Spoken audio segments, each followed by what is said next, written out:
Welcome everybody to the Cotuit Kettleers pregame show alongside myself, Zach Kaplan, he's Ben Fisher. That's all baby with a laptop, as one once quoted. We're going to bring you right up to first pitch today as the Kettleers take on the Chatham Anglers here at Lowell Park. The dog days of summer continue on here ahead of All-Star Weekend coming up just down the road in Harwich on Sunday. The Kettleers with the game against the Anglers coming up just shortly, about 25 minutes from now. And then they're in Wareham tomorrow before they get a quick 36-hour break or so for the All-Star break. It's I guess that's about all you can really be permitted in the Cape League.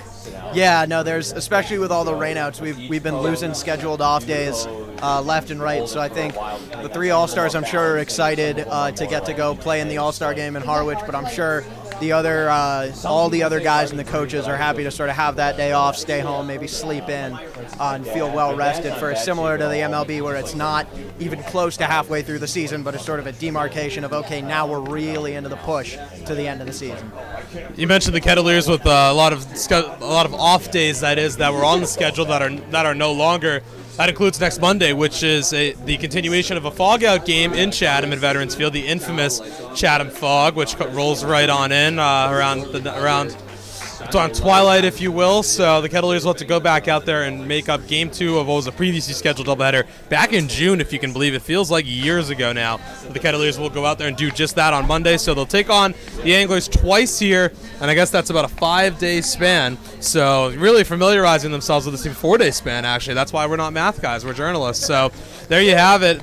2 games with Chatham, and then a game with Wareham sandwiched in between here as they get into the stretch run. Now let's talk about the Kettleers who clinched the prestigious, pristine, picturesque Barnstable Patriots Cup yesterday with a 7-2 win over the Hyannis Harbor Hawks. So some bragging rights in the town of Barnstable over the course of the year. I know a lot of locals we were talking who said, yeah, they kind of tried to make something of it. It's not really a thing, but it was trophy season yesterday, and the Kettleers have one to their name so far in the 2018 season. Yeah, it's like I said, I was driving out of the park, and I saw Sam and Sam, our great broadcasters, getting into their car. And I leaned out, and I rolled down my passenger window, and I leaned over, and I went, Kettleers, 1 trophy. The rest of the Cape League, 0 trophies. So it's not necessarily a championship per se, but I thought that was a fun little metric. And yeah, I mean, I'm not sure how much really anybody puts value into it, but sort of, even if it's not sort of a sincere honoring moment, it is sort of a fun thing as a team when you get the trophy, even if they're sort of tongue-in-cheek celebrating, throwing it up over their heads, giving it to the Bat Boys, having them take pictures with it. Just that sort of stuff, even when you're not necessarily taking the trophy as seriously as maybe the creators intended, you still have fun with it, and it's still sort of exciting to get, and it's a way to have fun with your team. So I think even, not necessarily in the way it was intended as a sincere rivalry trophy, but I think it was definitely something that the players and the guys around the team really enjoyed having yesterday.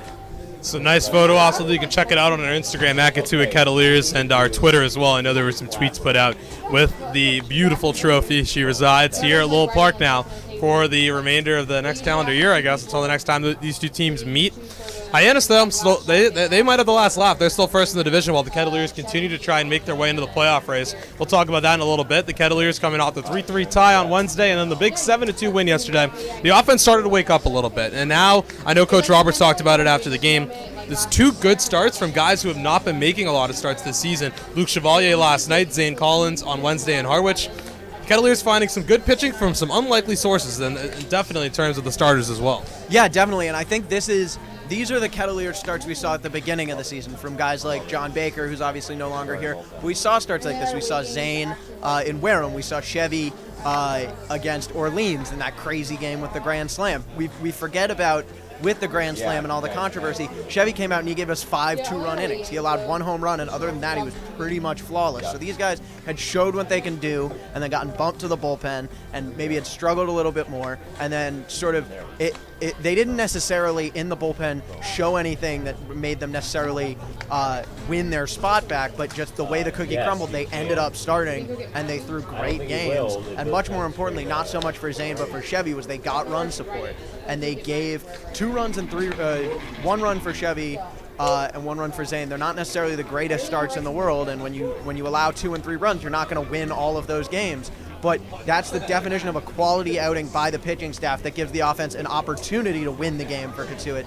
And I think they're going to need a lot of games where the pitchers don't lose the game and give the hitters a chance to go out and win it.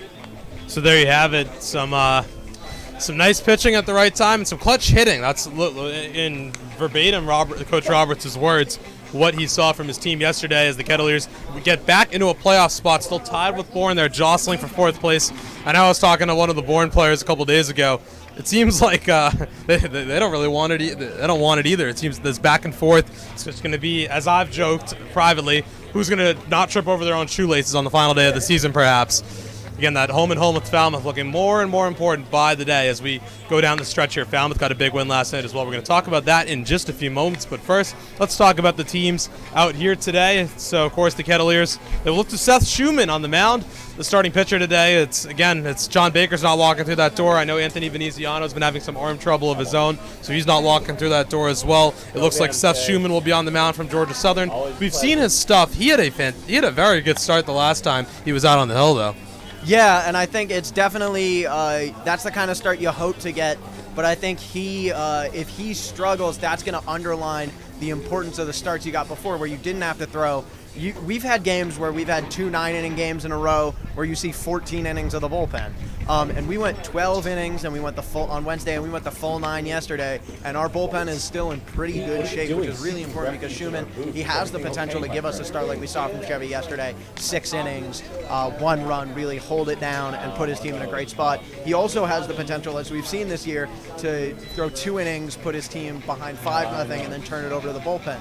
And so I think having those guys available out of the bullpen, having Shock available, having maybe Deacon available, having Joey Walsh available, that's a huge thing that was accomplished by keeping the offense in a good position and keeping the pitching going deeper into the game the last 2 days. We'd be remiss if we didn't mention Ryan Leffner's effort out of the pen. It was amazing. In yesterday's game, only 2 pitchers needed, and then even in the 12-inning affair with Harwich, only used 4 pitchers. So really trying to conserve those arms as we get down the stretch here. As God Bless America blares behind us from some of our game day interns, let's get into the Cotuit starting lineup here. Of course, Schumann on the mound, and from top to bottom here, it looks like Will Robertson leading off playing right field, followed by Michael Tolia, the 2 spot in left. He got back to his hitting ways yesterday. We talked to him. He was really happy about that. He had talked to Brian Roberts, of course, former major leaguer, Baltimore Oriole for 13 seasons, and Mike before the game. Brian Roberts also a switch hitter, as is Tolia. So some much needed advice, and it clearly paid off. We'll see if that can continue today. Going forward, it's Dillard batting third, playing first base. Mike Salvatore, the cleanup spot, playing shortstop from Florida State.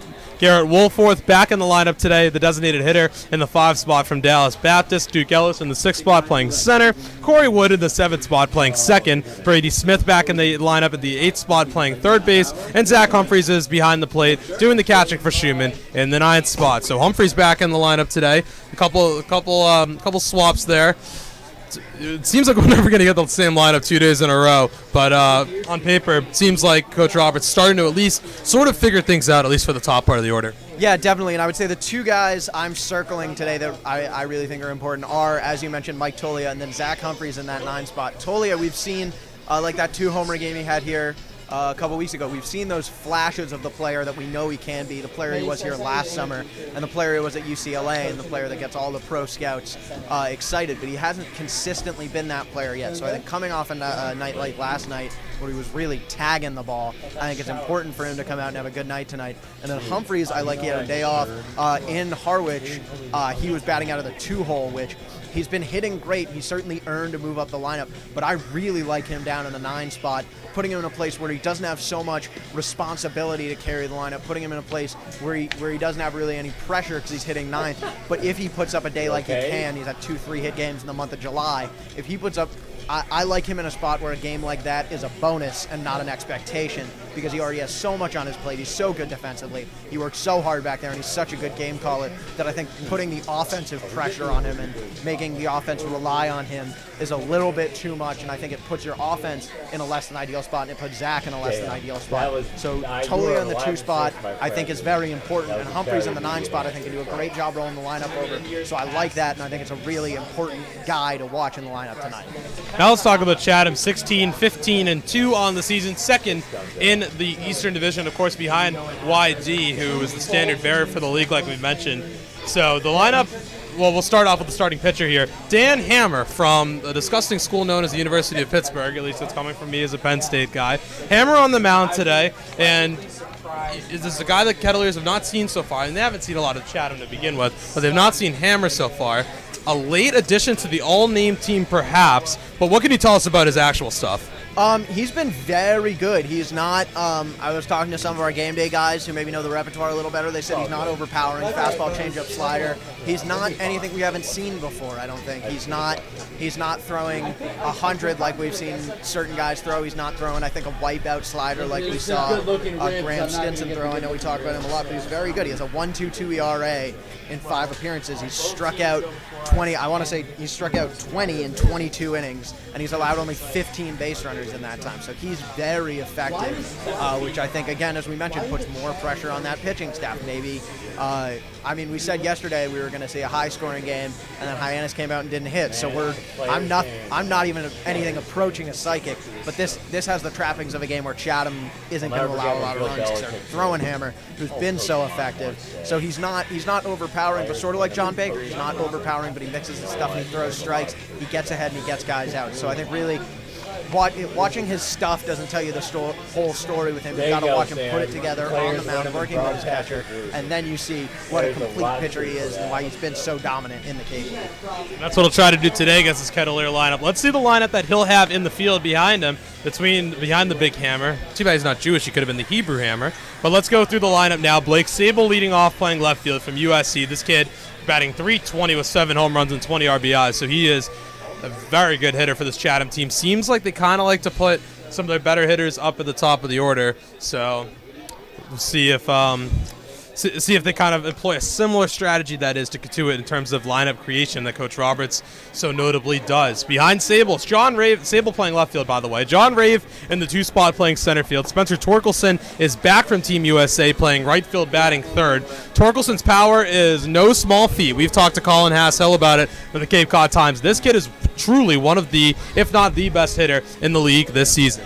Yeah, he just absolutely crushes baseballs. He's the kind of guy where every time he comes up, everybody in the park who knows even anything about him is sitting up straight. And if he connects with one, even people who aren't paying attention, even the little kids running around behind the bleachers, they're going to turn around because he is impressive. He's imposing at the plate, and it's not just the appearance. He can hit. He doesn't strike out like as prolifically as a lot of power guys do. So he's out of that 3-hole. He is going to terrify people coming out to the plate. And the unfortunate thing is he's on a team like Chatham that can really hit. So you can't just pitch around him and work with the next guys because they're going to punish you no matter who you pitch to. But Torkelson is certainly option 1 for them in the lineup, and he has the potential to really take this game over by himself. That kind of dynamic changing hitter. It's not often you can say that about a guy like Torkelson, but lo and behold, there he is. Batting in the 3 spot, playing right field is Torkelson from Arizona State. Following him up is Michael Bush, batting 4th, playing 1st. Colin Simpson batting 5th as the designated hitter. Greg Jones behind him, the shortstop. Ashton McGee, the 7 hitter, playing 2nd. Then Jorge Arenas, or is it George Arenas? I'm sorry. Batting 8th, playing 3rd. He spells it Jorge. He pronounces it George. We'll have to ask him about that. And then Jake Taylor, straight out of Major League in the 9th spot, the catcher for the Anglers squad. A squad that has 7 players with multiple home runs on the season. That's one of the highest marks in the league. Seems like a team more predicated on their hitting, but can beat you both ways. Certainly, they're an incredible offense in terms of balance. I mean, 7 guys with multiple home runs, and then they have they're 60 for 76 stealing on the season. No other team has more than 43 steals. So this team, they run a ton, and it's not like they're sending guys every single time they get on base because they get on base a lot. So 76 steal attempts is not sort of out of this world, but to steal at that high a percentage when you're going that much, it's a huge test for Garrett Wolforth in just his 2nd game behind the plate. In the Cape League, so it's gonna be a big test. of Coach Jerry Weinstein. If he's calling anything from the dugout, it's going to be a test of Wolforth behind the plate. It's going to be a test of Schumann on the mound, and it's going to be a test for how well they communicate and how well even the middle infield and the corner infielders can work on sort of covering their bases, keeping guys close. So the base running, if they don't put one over the fence, that doesn't mean they're not going to get guys in, because they can easily turn a walk or a single into a triple on just 2 pitches. They've done it before. I'm sure they'll do it again. They're very dangerous in the batter's box and on the bases. So this is going to be this is the team that has the potential, and they've done it a ton of times before this year, to not allow a ton of runs and then put up a ton of runs. So there you have it with Chatham. Chance to really beat you in any number of ways. Death by base running, death by hitting, fielding, pitching, what have you. Kettleers hoping they won't be victims of that today. You know who was a big victim of that last night? The Brewster Whitecaps, the methodical punching bag of the Cape Cod Baseball League in the 2018 season. Not 1, not 2, not 3, but 17 runs for the Chatham Anglers over the Whitecaps last night. A 17-3 ball game that only went 7 innings, and it really probably only needed to go about 3 to determine a winner. Chatham absolutely blowing the cover off Brewster last night. And, in some ways, it's good for Chatham to obviously come off such an offensive performance coming into here, but it kind of favors the Kettleers if you want to spin it a little bit here. We're not political people. We're baseball guys, at least for the summer. But, it's kind of good when you think about it. They've got all their offense, all their aggression out last night, so maybe the bats might be a little quieter today. Maybe. I guess we could look at it as they punched themselves out against Brewster. Maybe, although on the flip side of that, we could say Brewster's playing long-term rope-a-dope with the rest of the league. They're going to sneak in at the end of the season, and they're going to take the whole thing. But I think I love that theory, and I love the optimism, but I really think the momentum means more than getting arm-tired from swinging the bat so much. So I think beating Brewster 17, obviously beating anybody 17-3 is impressive. And Cotuit, I know. 2 touchdowns. It's 2 touchdowns. Cotuit's been an up-and-down team, but they're better than Brewster. They just, I think at this point it's not even up for, at the 3/4 mark of the season, it's not up for debate anymore. So I think it doesn't bode well for anybody except for Chatham, I think, that they put up 17. But if I'm wrong, and if Seth Schumann comes out and throws a complete game shutout, I will tip my hat to him, and more importantly, I'll tip my hat to you and give you all the credit. And I would hope Seth will do the same in the event that happens. I highly doubt it. It'll be more the other way around here. But let's before we get into the standings, let's talk about the rest of last night's games here. YD beating Bourne 8-2, so a big win for the Kettleers because that kept Bourne from gaining any points, while the Kettleers obviously got the win over Hyannis. So they're now I believe the Kettleers are back in the playoffs by 1 point coming into today, and that's right, by 2 points rather. 31 points for the Kets versus 29 for the Bourne Braves. Elsewhere around the league, though, YD 8-2 over Bourne, like I mentioned. YD now clinching a playoff spot this early. I mean, it's hard to believe it. July 19th, and they are already good to go. So I got to ask with them, because in the real world, of course, you rest your starters, you get ready for the long haul. Do you kind of do that if you're YD, or you want to keep your guys going with Doshbach, Cotton, some of the sluggers they have? I think it's tough. I think you certainly, with the pitchers, you're throwing your best pitchers less often, and you're throwing them for fewer innings. But the issue with your field players is this is a league where really, obviously, all leagues are about winning, and you can't play sports without the players. But leagues like this, above all else, above all other leagues, are about the players. In NCAA play, it's about the team. You're playing to compete and to try to win the national championship. This is a showcase league. These are guys who are only together for 2 months. So really, the players are the most important. So I think if you have guys who are willing to rest and willing to save it up for the playoffs, that's great. And I think with pitchers, that makes sense. But I think you only have a certain number of looks that the scouts are going to get at you. So I think if you have a guy who wants to be out there, and he's a guy like a Doshbach who's done a ton for his own stock this summer, and he says, Coach, I think that people are getting great looks at me. I think I'm earning myself potentially hundreds of thousands or millions of dollars every time I put one over the fence or put one in the gap. I think you got to leave him in there. And as a coach, that's incredibly tough, because these coaches, most of them have been around a long time, and they know how to win, and they work to win.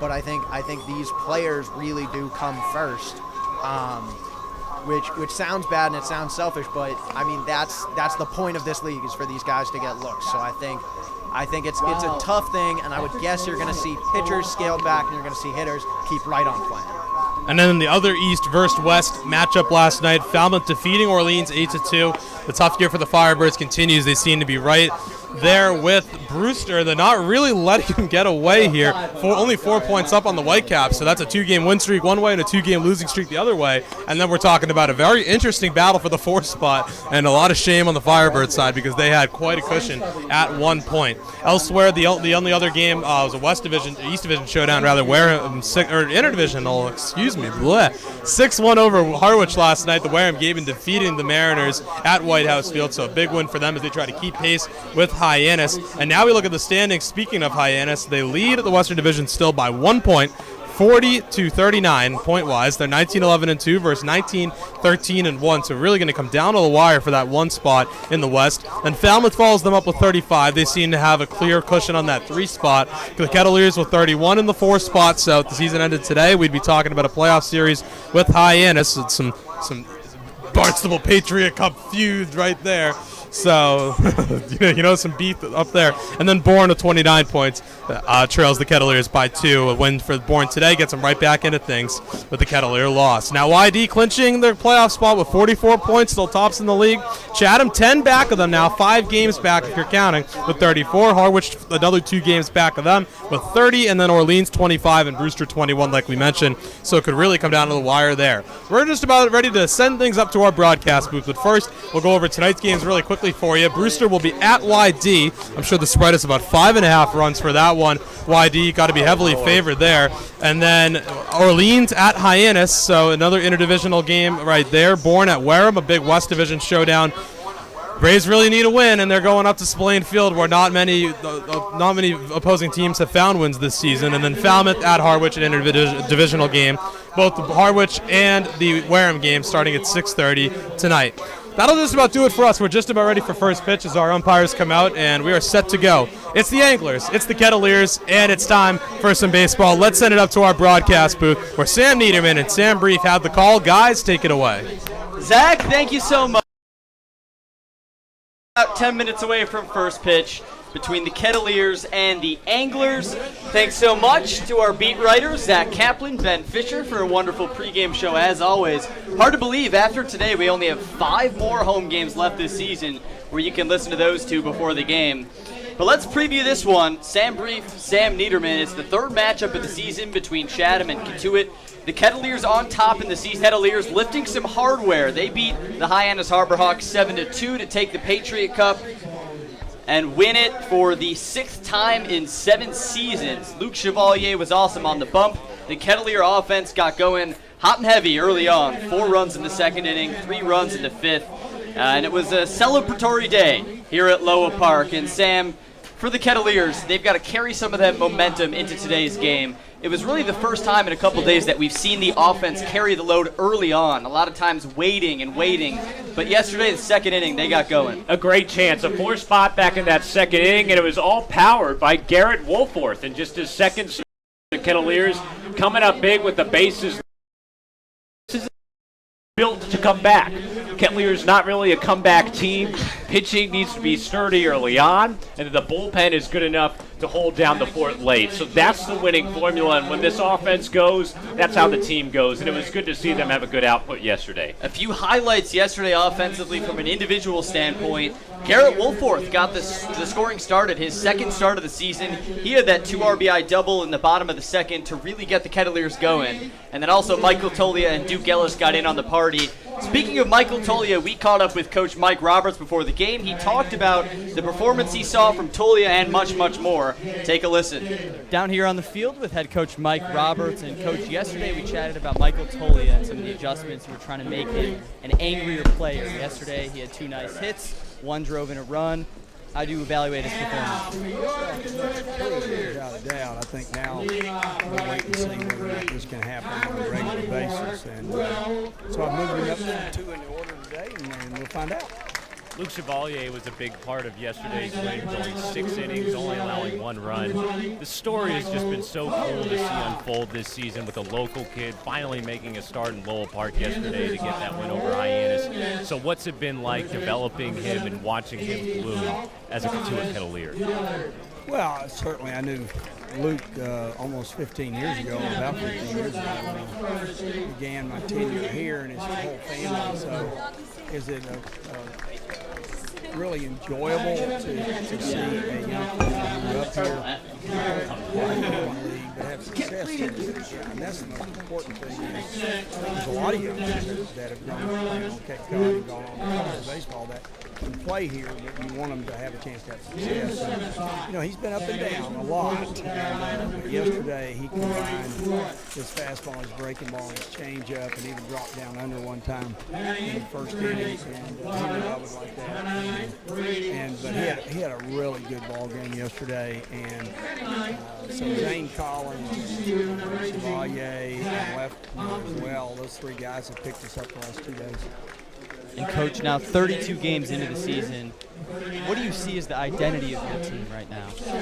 I don't know that I ever try to identify the team. I kind of let them identify themselves and let you broadcasters and writers and fans kind of judge their identity. To me, it's just an everyday workshop of trying to help them to grow up, to be better people, to be more self-motivated, be mature, treat people the right way, and also improve their baseball game while they're here. So I'll kind of let you all answer that question as far as their identity. And right now, I'll use another word. I'd rather them be really intense, and then they can figure out their identity. They can keep pushing that intensity button, right? Absolutely, and I would like for it to be bright red.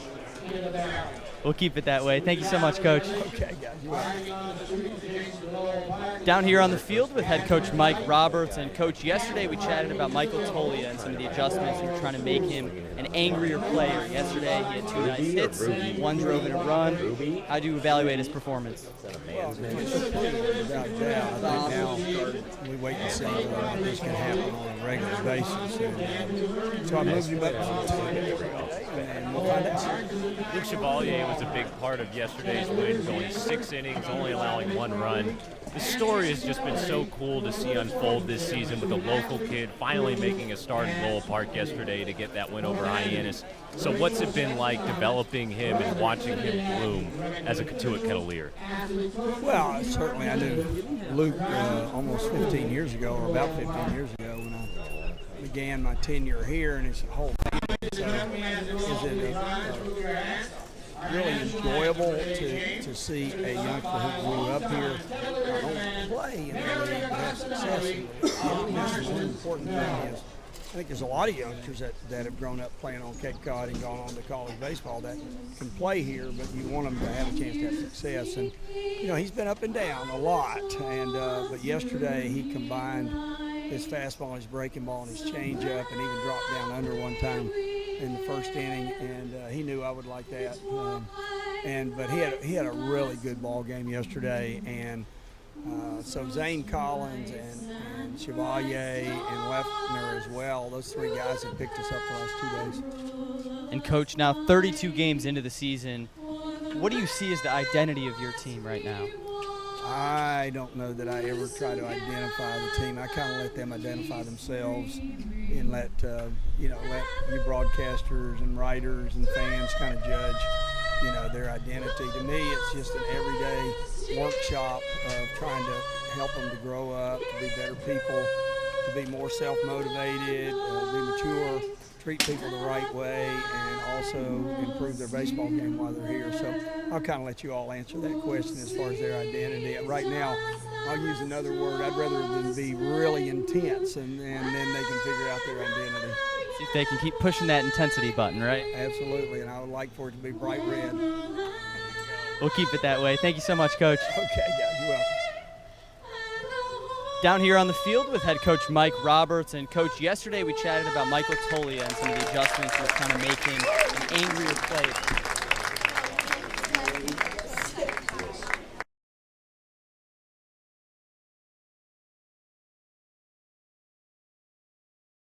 Yep, we're coming back.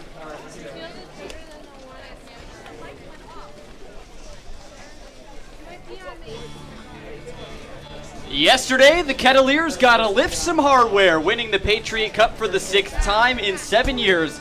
And today, against the Chatham Anglers, the Kets will look to keep the momentum going on a beautiful Friday here in Cotuit, Military Appreciation Friday. So the bright red jerseys for the Kettleers. Of course, we here in Cotuit thank all of those who have served or are currently serving in our military. This is the third matchup of the season between the Kettleers and the Anglers.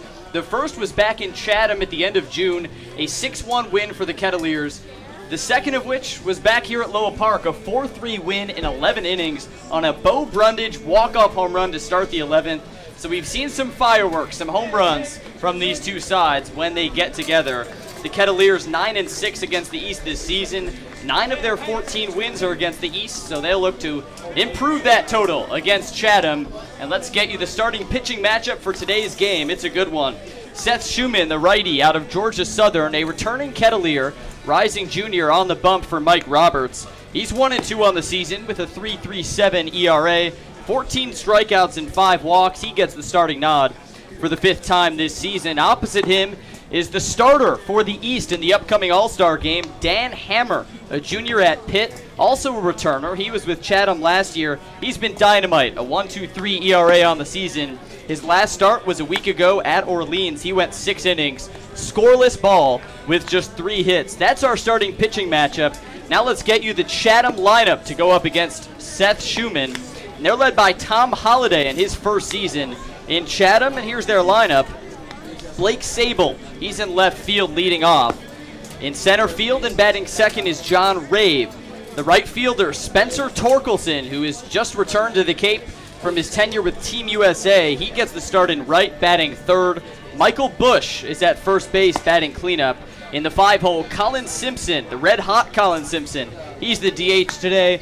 Greg Jones gets the nod at shortstop, batting 6th. Ashton McGee is the 7-hole hitter, playing second base. Jorge Arenas is batting 8th and at third base, and Jake Taylor wraps it up in the 9-hole. He's the starting catcher for Tom Holliday's Anglers. And now the Kettleer defense behind Seth Schumann around the horn. Brady Smith gets the nod at third base. Mike Salvatore, the shortstop for Cotuit. Corey Wood at second base, and Thomas Dillard is back at first base. Battery mate, Garrett Woolforth, his second consecutive start at catcher. He rose from bullpen catcher to starting catcher, and he gets the nod today. In the outfield, Michael Tolia in left, Duke Ellis in center, and Will Robertson in right field for the Kettleers, who are led, as always, by Mike Roberts in his 15th season with the maroon and white. First matchup of the day is Schumann and Sable. First pitch is skied high. Foul on the left side. Brady Smith, the third baseman, tracking over. But it's out of play and a quick 0-1 count. And the Kettleer defense starting out with a shift against Blake Sable, the tall lefty out of USC. He's been a power menace this season. 7 home runs. That's tied with Nick Osborne of Orleans for the most on the Cape. 0-1 from Schumann to Sable, a bit outside, ball 1. Underway between Chatham and Cotuit. A beautiful sunny Friday, 77 degrees, sunny, slight breeze blowing out. The 1-1, grounded right into the shift. Thomas Dillard picks it, underhand toss to Schumann, and there's a quick out number 1 of Blake Sable here in the top of the first. Good job by the Kettleers and Mike Roberts early against the leadoff man, employing a shift with 3 on the right side. Thought that might have been Corey Wood's ball, but Thomas Dillard stole it from him in front and made a nice little toss over to Schumann, who hustled to cover the bag for out number 1. It's John Rave now to go up against Schumann. Pair of lefties at the top of this lineup against the righty Schumann, who steps in and digs in for strike 1. Schumann this season has been a shutdown pitcher against lefties, hitting just 161 against him. Righties above 300. We'll see how that plays out today as ball 1 comes in. A 1-1 count for John Rave. Kettleers 14, 15, and 3 on the season, 4th in the West. Swing and a miss there for strike 2. Chatham 16, 15, and 2. They're 2nd in the East, 10 points behind the YD Red Sox, who last night clinched a playoff berth. Here comes the 1-2 to Rave. Swing and a miss. It's some high cheese. Strike 3 as Seth Schumann sits him down, and there's 2 away here in the first. Good job, Seth Schumann going up the ladder and away from John Rave. 2 outs quickly against a very potent Chatham offense coming off of that 17-run performance last night against the Brewster Whitecaps. You know their offense is hungry, and a lot of it has to do with this man who's back in the lineup. Spencer Torkelson, just back in Chatham, digs in and takes ball 1. Torkelson Rising sophomore at Arizona State. He was the NCAA home run leader last year with 25. Here's the 0-1 to Torkelson. High and tight for ball one. The Kettleers know him well. The 6-1 win back in Chatham at the beginning of the season. Torkelson tagged Deacon Metters for a mammoth home run to left field. 1-1. Cracked, left side, right to Brady Smith into the shift. He gathers, throws across the diamond, and there's out number 3. So against a pesky top of the Chatham lineup, Seth Schumann goes down in order, 1, 2, 3. And we will head to the bottom of the first, still in a scoreless tie. 0-0 between the Ketts and the Anglers here on the Cape Cod Baseball Network.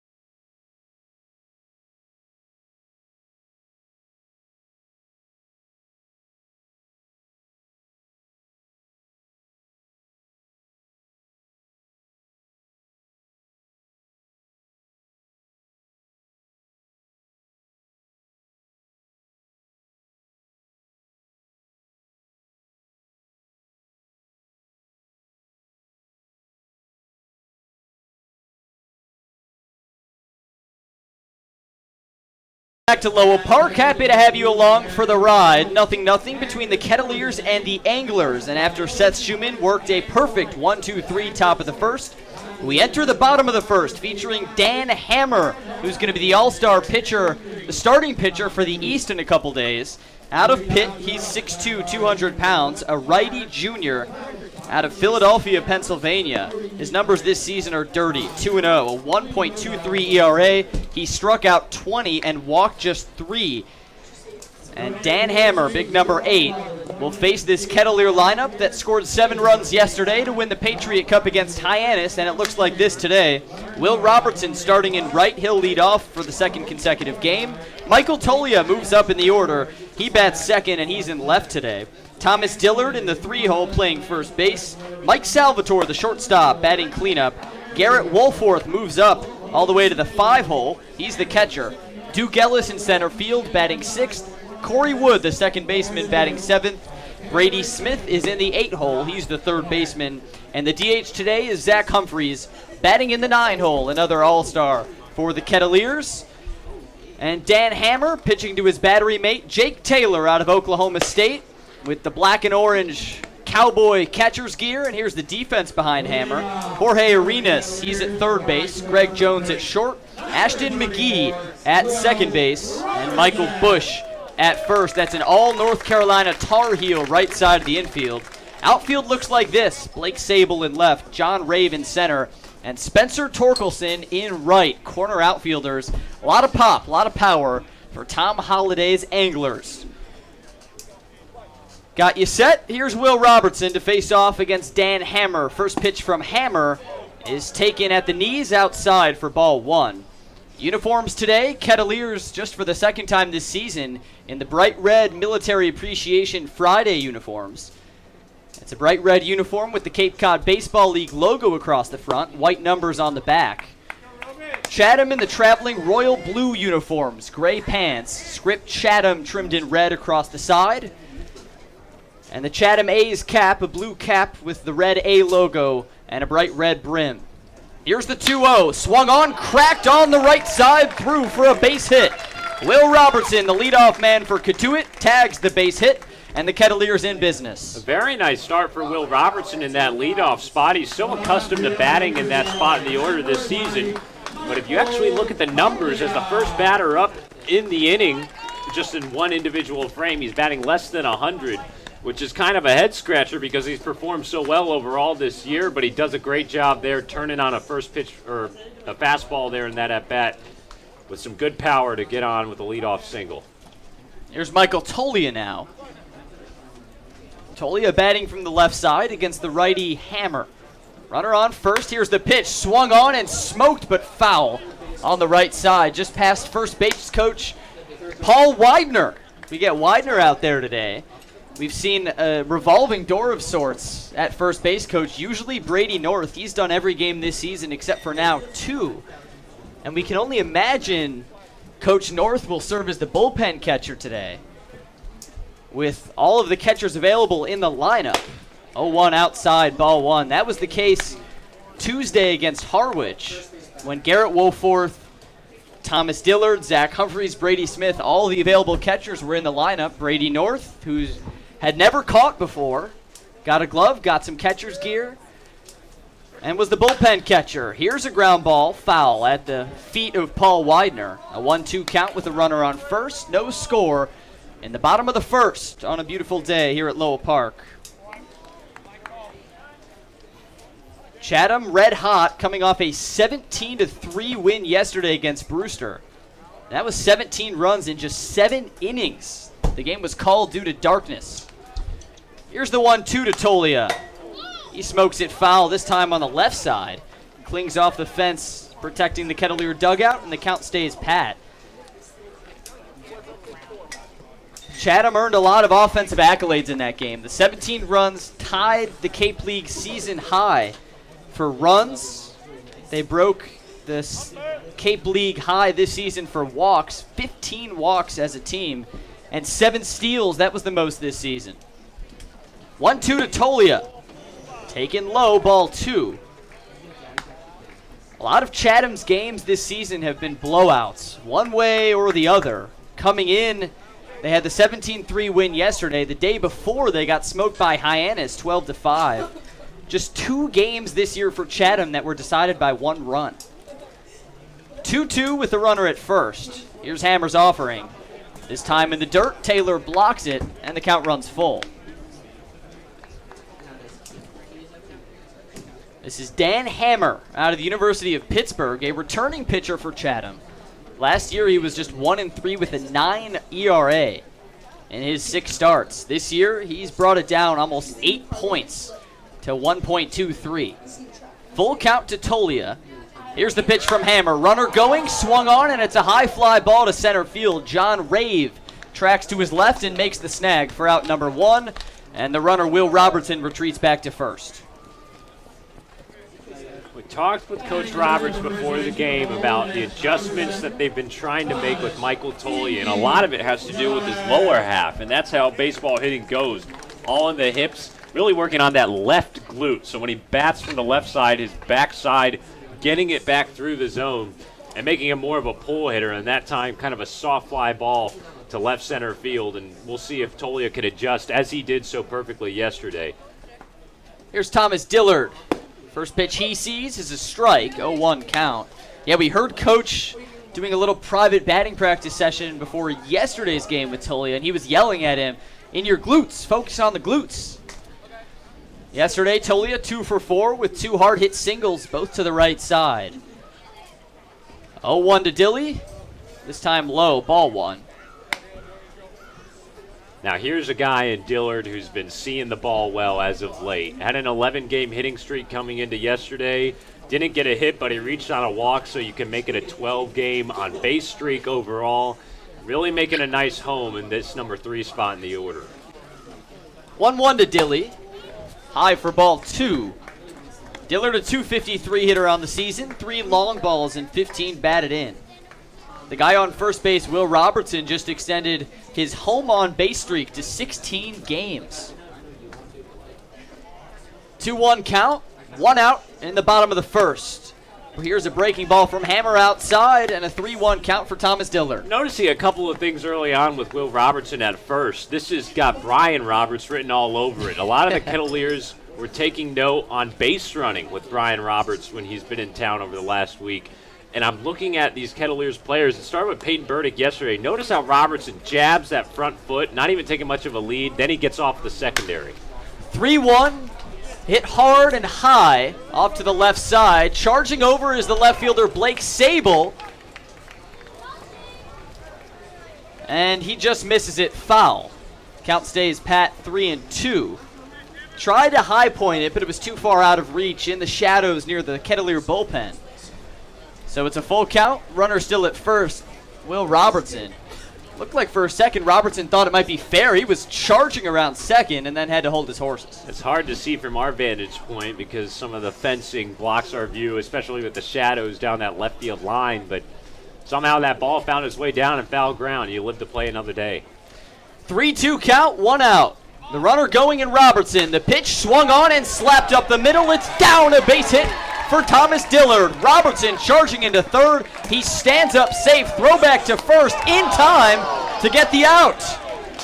Thomas Dillard was rounding first. Chatham caught him off guard. And the third baseman, Jorge Arenas, made a bullet throw to first. Michael Bush applying the tag to get Dillard. So a single, but then a 5-3 putout going back to the base. The important thing for Cotuit, however, is Will Robertson advanced to third.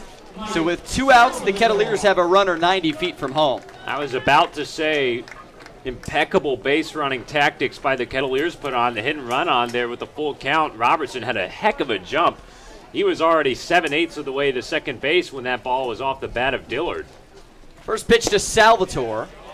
Sweeps outside. Check swing from Salvi. He went, according to Bob Gardner, our first base umpire. 0-1 count. And then on the ensuing drop into center field, Robertson was able to take third. He had a good read on it, but then Dillard gets picked off over at first. Unfortunate break and a mistake on the base paths. Robertson the lead at third. Here's the 0-1 to Salvi. Swung on, grounder up the middle. Diving stop by Greg Jones, the shortstop. He gathers, makes the throw, but it's not in time. Salvi safe at first. Will Robertson comes home to score, and the Kets have opened the scoring. It's 1-0 Cotuit. Mike Salvatore has really been seeing the ball well in his last few games. Make it now 5 hits in his last 6 starts, at least 5 games where he's had at least a hit. And he can just get it up the middle there. Pretty good speed getting down the line, and it was a tough play for Jones, the shortstop, on the edge of the grass behind second base, and Salvi able to leg it out, and that's what getting that runner up to third base does for you. An early lead for Cotuit, right on schedule. First pitch to Garrett Wolforth. Tracks inside, but on the zone. And it's strike 1. So the Kettleers score first for the second consecutive day. That bodes well for Cotuit.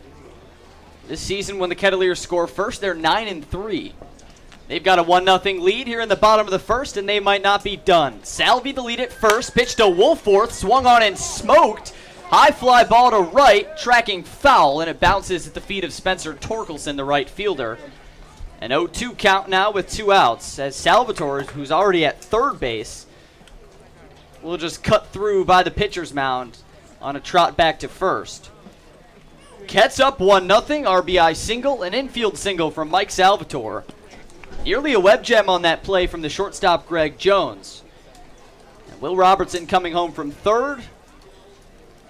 It's 1-0 Kettleers.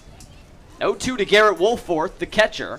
He was 1 for 4 yesterday, opened the scoring with a 2 RBI double in the second. 0-2, swung on, tagged into right field. It's down for a base hit. Now trouble in right. Torkelson lets it by him. Salvatore now wheeling around third. He's going to be waved home. Salvatore pulls up at home with the Kettleers' second run of the day. Wolforth at third, and the Kets on top 2-0. Big break for the Kettleers there. You can score that a base hit and a big E9 on Spencer Torkelson of all people. That ball took a bad hop at him on the last second. He tried to body it up with his shoulder, but it goes over the shoulder and all the way to the wall. And that allowed Wolforth to get all the way to third. For a second, I thought Mike Roberts was going to say go inside for it the all. park home run. And Torkelson, as you said, tried to use his body. He's got a big frame, 6'2", 210. But the ball skipped right over his left shoulder to the fence. Salvi scores easily. Wolforth now at third.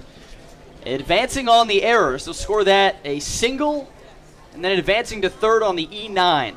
Here's Duke Ellis now with the runner at third. He takes strike 1. So good for the Kettleers to get to Dan Hammer early. Remember, he's coming off a red-hot start at Orleans. He went 6 innings without giving up a run, 3 hits, and 4 strikeouts. He has already given up 2 here, although the last one wasn't earned. 0-1 pitch. Duke Ellis swings on it, sends a high fly ball to left. Blake Sable's under it. He makes the catch, and there's out number 3. But the Kettleers strike first. They get 2 runs on 2 hits from Mike Salvatore and Garrett Wolforth, and it's 2-0 Kettleers as we head to the second here on the Cape Cod Baseball Network.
Cats on top, 2-0. As we head to the second, 2 runs on 3 hits for the Kettleers in that last frame. Mike Salvatore, an RBI single to drive in Will Robertson. And then Garrett Wolforth, the RBI single plus an error from the right fielder Spencer Torkelson, driving in Salvatore, and it's 2-0 Kettleers. They've got 2 runs on 4 hits.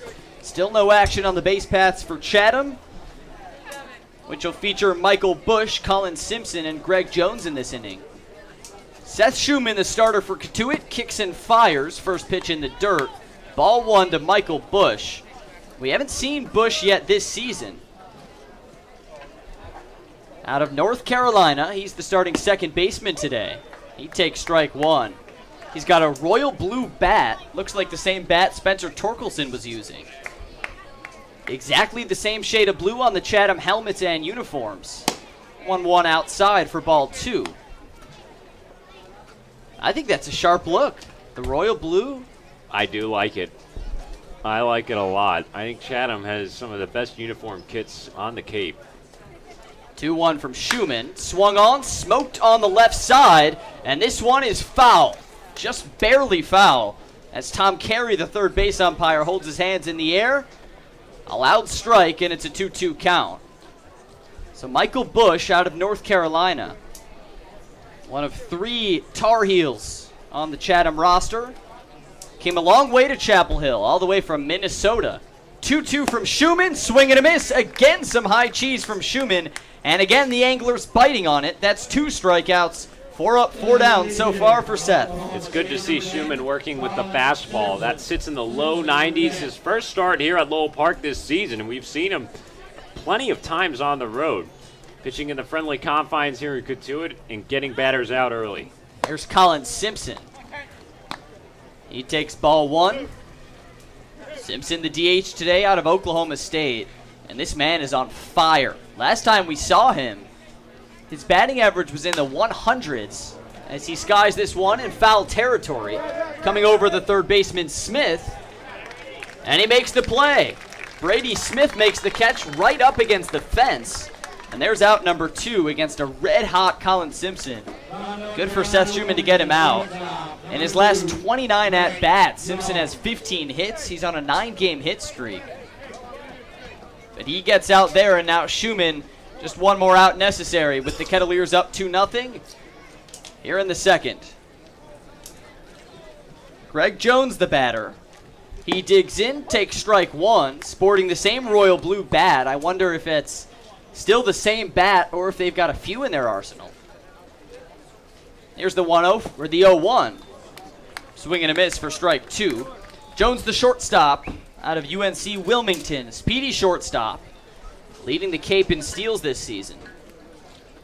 Now Schumann kicks and deals. The 0-2 is swung on and chopped off to the left side. Diving stop Salvatore, but he can't make the throw. Just getting by enough to keep the ball in front of him. An infield single for Greg Jones, and that's the first hit of the ball game for Chatham. Good effort by Salvi. I thought he was playing a little further in than we normally see a shortstop play this year. And that's why I had to take a deeper angle to try and cut back on that ball and make a diving backhanded play. And he was at least able to keep it on the infield, but never was going to make it through. Schumann checking on the runner with a throw to Dillard at first. It's 2-0 Kettleers, top of the second. Salvatore and Woolforth driving in the runs in the first.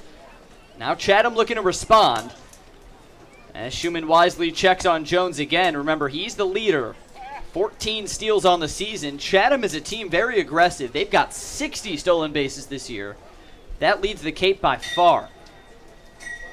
Here's the first pitch to Ashton McGee. It's a chopper to the right side, and it goes through the 5-hole of Corey Wood and into the outfield. Greg Jones speeds into third. And there's an error on Corey Wood. Runners at the corners now for Chatham, with Ashton McGee holding his horses at first. And now a big chance with 2 outs for the Anglers.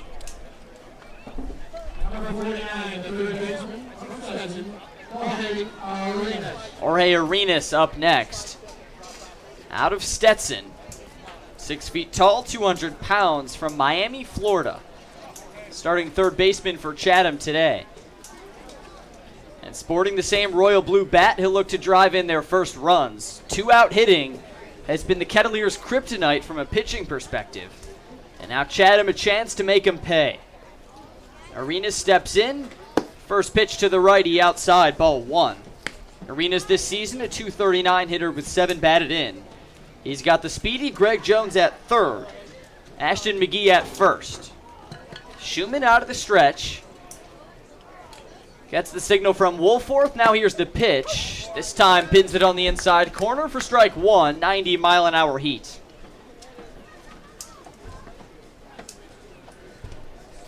One the count. 2 outs here in the top of the first. Kettleers look to preserve this 2-0 lead as Schumann steps off the mound for a double fake pickoff attempt.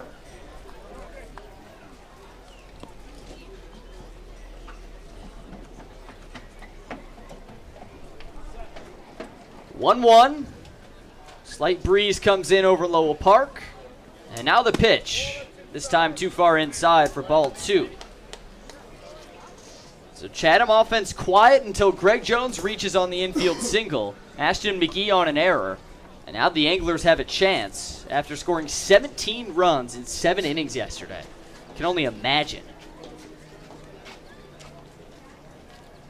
2-1 the count. Schumann taking a while. Now he deals. Swung on, chopper up the middle. This time Corey Wood gloves it and soft toss to first to get the out. So Seth Schumann faces his first jam. Runners on the corners, but no problem. He gets out of it, and his Kettleers still on top 2-0.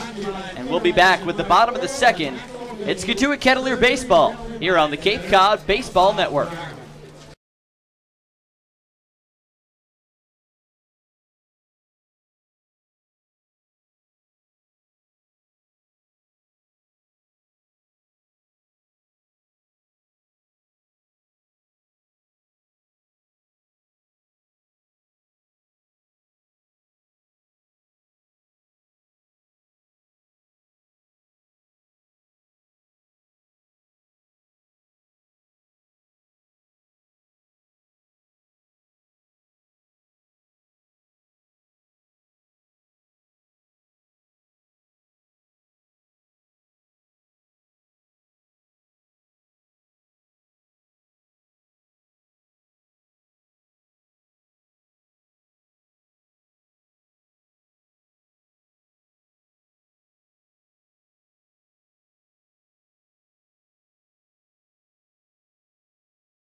Two 2-0 Kettleers over the Anglers here in the bottom of the second. Welcome back into our broadcast booth, perched atop Lowell Park. Sam and Sam, Sam Brief and Sam Niederman, Mason Horodisky, Bailey Hewson up here in the broadcast booth, delivering you the broadcast wherever you're watching or listening, whether on YouTube or Comcast Channel 99 or Mixler. We've got you covered, and thanks for joining us.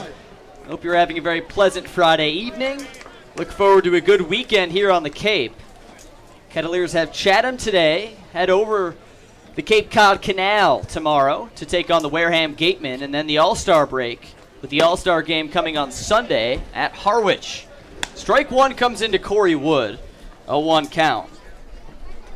Seth Schumann faced his first jam with runners on the corners in the top of the first. Got out of it with a ground ball as Corey Wood takes ball one in the dirt.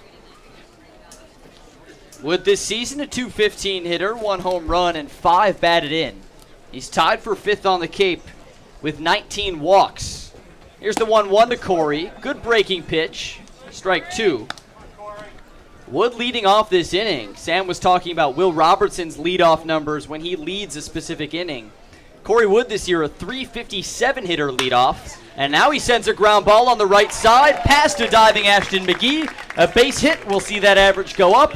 And again, the leadoff runner aboard for Cotuit. I really like Corey Wood as an early hitter in the order or a leadoff man in this situation. Like you alluded to, Sam, the numbers speak for themselves. He just exemplified it there. This guy finds ways to get on base. Obviously one of the league leaders in walks. Just a good little contact hitter with some decent speed as well on the base paths. Now it's Brady Smith, the team leader in batting average, almost 300 on the season. Corey Wood takes his lead at first. Here's Hammer's first offering to Smith. It's in the dirt for ball 1.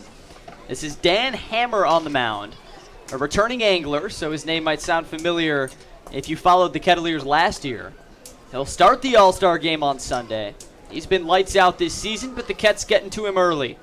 1-0 to Smith. Tagged left field. It's a base hit for Brady Smith. And the Kettleers keep the line moving as Corey Wood advances to second.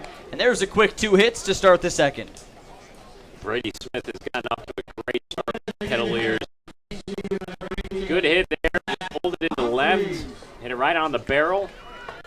And 2 more base runners for Cotuit here in the bottom of the second inning. Already leading 2-0. A chance for the bottom of the order to turn it over to the big bats at the top. Dan Hammer looking fidgety on the mound as he's getting roughed up so far. 2 runs on 6 hits. Still in the second. Corners of the infield come in. Middle at double play depth. Greg Jones, the shortstop, shaded way over to the bag. Now he retreats as Zach Humphreys tries to lay down a bunt, but it sneaks by him for strike 1. Dan Hammer's got the long gray pants, and in his pocket, according to him, is either a full piece of gum or a gum wrapper. According to the Pitt Athletic website, that's his superstition, that he always has to have a wrapper or a piece of gum in his pocket while he pitches. Now he steps off for an 0-1. I wonder which one he has today. I feel like you would want the wrapper. You want the gum wrapper, yeah. You leave that in when you do the laundry. I thought, okay, that's kind of an interesting superstition, but it's odd. It's sticky if you have the gum. 0-1 to Humphreys. He lays down a nice bunt right in front of the catcher, Jake Taylor. His only throw is to first, and it sails over the head of Ashton McGee. Corey Wood will score easily. Brady Smith head up at third. Zach Humphreys at second, and the Kettleers take a 3-0 lead on another mistake from the Chatham defense. That time, Jake Taylor just airmails the first baseman and Michael Bush. I mean, that one was about 15 feet up in the air, not even close. This has been a sloppy game on either side. 3 errors combined with the 2 teams on the field, and we're just in the bottom of the second inning. That time, Humphreys, who's arguably the best bunter on the Cotuit lineup outside Duke Ellis, all he had to do was get a sacrifice there, just a high bouncer in front of the plate. Taylor makes a bad throw, and another run comes home to score. This is what happens when you get good traffic on the base paths. Still no one out. 2 runners in scoring position, Brady Smith and Zach Humphreys. It's the leadoff man, Will Robertson, at the plate. Pitch from Hammer, swung on, skied high, foul in the infield. Coming over is the catcher in Jake Taylor, but it bounces in the Kettleer dugout. Out of play, it's strike 1. So the Kets strike once again, 3-0 already. 3 runs on 6 hits, 2 errors for Chatham. That run coming in on an E2 error on the catcher as Corey Wood comes home to score. Dan Hammer might want to throw that gum out of his pocket. This game has not started as planned for Chatham. 0-1 count. Will Robertson at the dish. The pitch is in the dirt for strike 1. Check that, ball 1. A 1-1 count.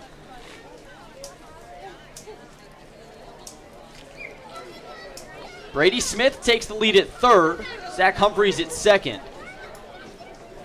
Hammer out of the stretch. Here's his 1-1 offering, and this one clobbered but foul on the right side as it skips near the Chatham bullpen, and an Angler pitcher will go out to grab the ball. Will Robertson requesting a new bat. Didn't look like he broke it, but motioning to the dugout to get a bat. It gets tossed out. Looks like a nice shiny black one. And it'll be his weapon of choice for this 1-2 count. 3-0 Kettleers here in the bottom of the second. Red hot start for Mike Roberts' bunch. Roberts pleased over at his perch at third base. He's got the Kettleer windbreaker on today. Not sure we've seen that this season. 77 and sunny. The coach wearing the maroon and white Kettleer windbreaker. 1 ball, 2 strikes, no one out, and 2 runners in scoring position. The pitch is outside. Ball 2. Michael Tolia on deck. Thomas Dillard in the hole for a Kettleer offense that has started hot for its last 2 games when it really needed it most. They were down to 2 games under 500, looking to even the record up here, as Robertson takes this one in the dirt for ball 3. The Kettleers a game up on Bourne. Bourne right now last in the West. Remember, the top 4 teams in each division make the playoffs, so if the season ended today, the Kettleers would sneak in as the 4 seed and take on the 1st seed Hyannis Harbor Hawks in the West playoffs. Payoff pitch, Robertson. Slow tapper right in front of Jake Taylor. This one foul, and the count stays full.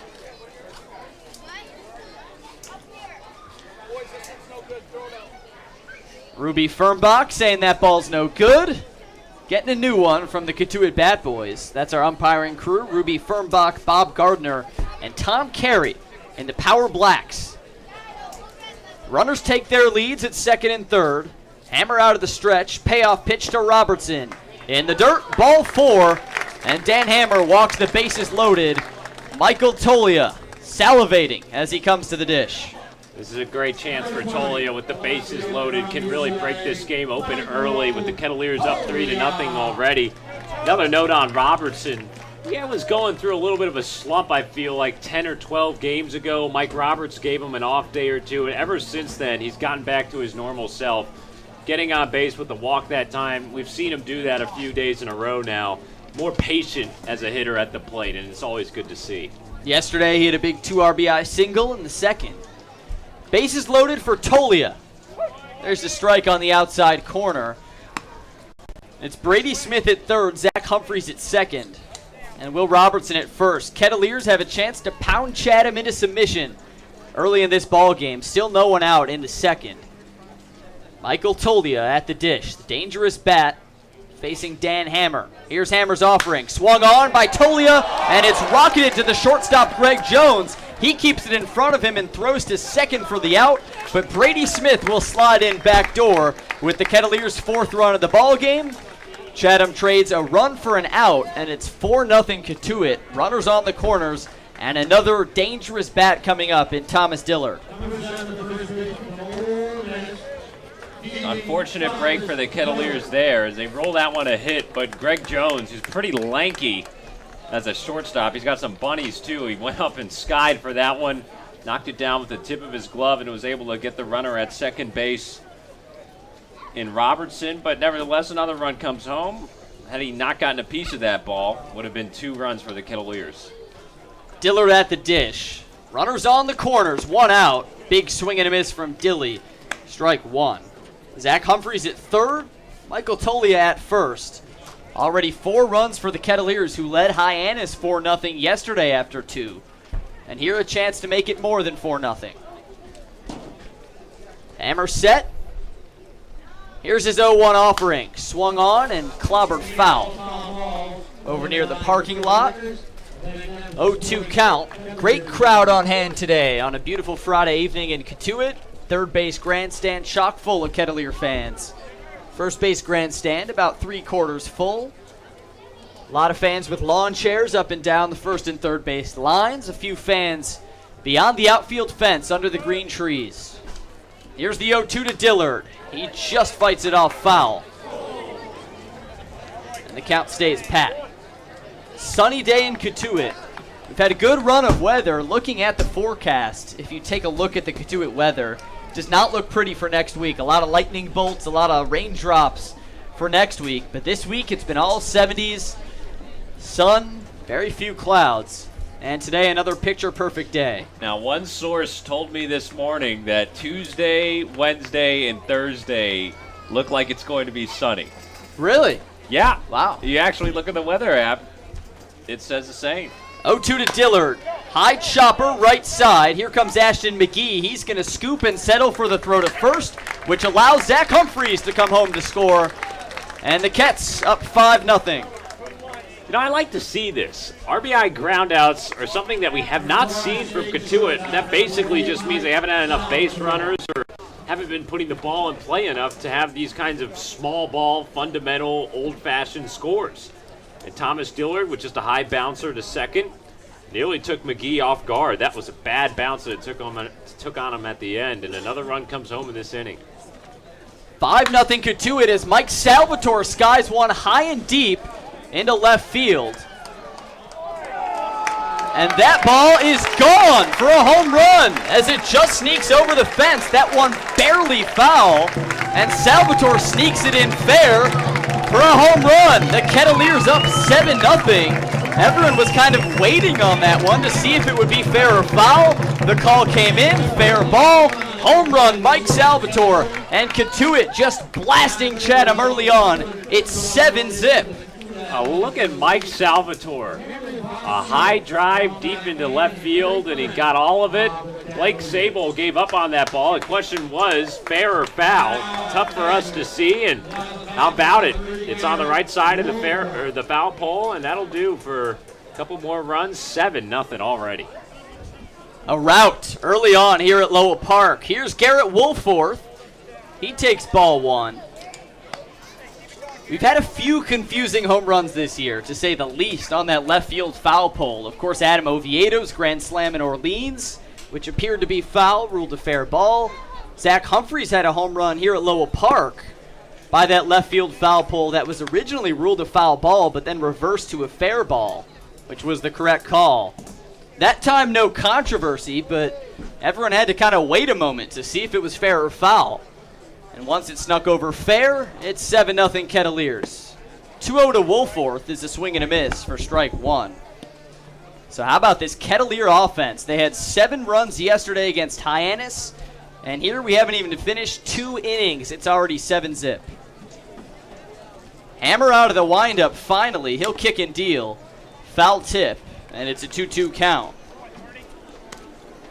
2 runs in the first for Cotuit, 5 runs here in the second. Just an offensive explosion. Constant base runners in this inning ever since Corey Wood's leadoff single. And Mike Salvatore emptying the base paths with that 2-run blast. 2-2 to Garrett Woolforth. Grounder foul. And the count stays at 2-2. So how about this start for the Kettleers against a Chatham team coming off a 17-3 win? We know how good their offense has been. But the Kettleer offense today just on fire. You'll take it. If you told me coming into today against the Eastern League's all-star starter that we'd have 7 runs and not even done with the second inning, be feeling pretty darn good. There's a foul ball off the bat of Woolforth. And with it, the broken glass sound effect over the Lowell Park PA system. A nice touch. 2-2 count. 2 outs in the second. Pitch from Hammer. High, ball 3. Dan Hammer just hasn't had his plus stuff today. He's been missing a few times. A lot of fastballs that the hitters have been able to catch up to, and that's been great. That's a big credit to Cotuit seeing the ball well and being aggressive at the plate, which is what they need early. Here's the payoff pitch to Woolforth. High, ball 4, and this nightmare inning for Dan Hammer. A dream come true inning for the Kettleers will continue. Runner at first for Duke Ellis. The 9th batter to come to the dish in this inning. How about it? The 9th man to come to the dish indeed. See what Duke can do. Had a nice little slice his last time flying to left field. It just didn't get down in time. He's got good opposite field contact hitting. Woolforth takes his lead. Hammer once again out of the stretch. He kicks and fires. Swung on by Ellis. This time another high fly ball deep left field. Blake Sable tracking back, and he makes the catch right at the wall for out number 3. But the Kettleers, red hot, they tag the Chatham Anglers for 5 runs in this inning off of 4 hits, including a 2-run home run from Mike Salvatore. And it's 7-0 Kettleers over the Anglers entering the 3rd. We'll be back with Sam Niederman on the play-by-play here on the Cape Cod Baseball Network.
Here we are in the 3rd inning at Lowell Park, and the Kettleers with a 7-0 lead over the Chatham A's. Seth Schumann on the mound to face 9-1-2. The Chatham lineup starting with Jake Taylor as a right-hander from Georgia Southern deals away for ball 1. Kettleers with a 5 spot in the last inning against Dan Hammer, who will be the Eastern Division starting pitcher in Sunday's All-Star game. Cotuit getting to him early. 5 runs on 4 hits, an error, and just 1 man left in the last frame. Capped off by Mike Salvatore's first home run of the season, a 2-run shot to deep left field. 1-1 to Taylor, in there over the heart of the plate. Called strike, 1 ball and 2 strikes. Cotuit rocking the red here on this Military Friday. Red home uniforms with the white numbers. It's a breaking pitch from Shu is low and in to even up the count. White pinstripe pants as usual, the maroon socks, and the camo caps with the Cape Cod Baseball League logo on the front.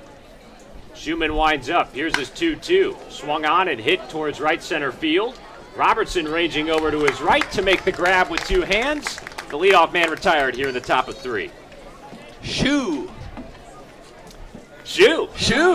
We going with that? Yeah. Shoo. That was Pete Flaherty who taught me that. Shoo, I like that. I can get on board. I love all these pitcher nicknames that we have here in Cotuit. Chevy, Vinny, Shu. of course, non-pitchers, Dilly. Now Blake Sable, who tails one Oppo out of play foul down the left field line. Salvi, the home run today. Ovi, Dilly, Bird. You can just keep on going for days. Kettleers with a shift. 3 on the right side of the infield to the left-handed batting Sable, who takes the slider low and in. 1 ball and 1 strike. 1 out here in the 3rd. Kettleers on top by 7 runs against Chatham. Schumann, the returner for his 2nd summer, dealing in the 1-1, high and away with a 93-mile-an-hour fastball. Come up with these nicknames. Of course, Pete Flaherty, a longtime Cotuit fan, our GM liaison, one of 3, one with Paige and Dan, as there's a foul tip at home plate. 2 balls and 2 strikes to Sable. Him, Mr. Flaherty, his dad, Matty Ice, they've all got the lexicon of Kettleers nicknames. I love it. We'll go with Shu from here on out. Shu's good. The 6'1" right-hander kicking and dealing is 2-2, pierced through the left side of that infield. Would have been a routine ground ball to short, but instead a base hit for Blake Sable, who goes oppo against the shift, and a 1-out single for Chatham. All right, so there's the argument against the shift. because then you become susceptible to those. Sable, a good hitter. He's not just going to pull it. Waited on that one, sent a nice chopper. You said it best. Would have been a routine 6-3 putout, but a base runner for Chatham. Now John Rave, the center fielder, with the infield playing straight up, man on first and 1 out. Schumann out of the stretch. First pitch fouled back into the parking lot. 7-0, Kettleers on top. 2 in the first for Cotuit, 5 in the second. RBIs from Tolia, Dillard, and a 2-run shot from Mike Salvatore. 0-1 the count on Rave, batting from the left side. Fastball in there at the belt from Schumann to get ahead in the count. 0-2. Sable, the 1-out single at first base, held on by Dillard. Mike Salvatore, the shortstop, is shading a little closer to the bag at second. Corey Wood, the second baseman, at normal depth, so about a half double play alignment for the middle infielders. Schumann comes set up right. The right-hander with the glove at the letters. Now to the plate. The 0-2 just whipped back foul behind home plate. Rave 0 for 1 today. Struck out swinging his first time up. Center fielder from Illinois State. The Redbirds in the middle of Illinois, your home state. And you don't make it down there too much from Chicago, don't you? Never been to Illinois State. The 0-2 is ripped foul down the right field line. That's in Normal, Illinois. Yep. Can't say I've ever been dab in the middle. Yeah, pretty much. Pretty much. Right near Champaign, home of the Fighting Illini. That's on 39, I believe. And a shrug from my partner, Sam Brief. I know only few highways. Only the highways in the Chicago area. 90, 94, 41, 294. What about 88? Isn't that one? 80? I don't think. I think 80 and 88 are when you go a little further out east. 80 is when you're like exiting the city towards Indiana, I think. Gotcha. The 1-2 lifted in the air, high and deep to right field. It's a home run for John Rave. Chatham answering here in the third. A 2-run blast for John Rave, his 4th of the season. And that will make this ball game 7-2.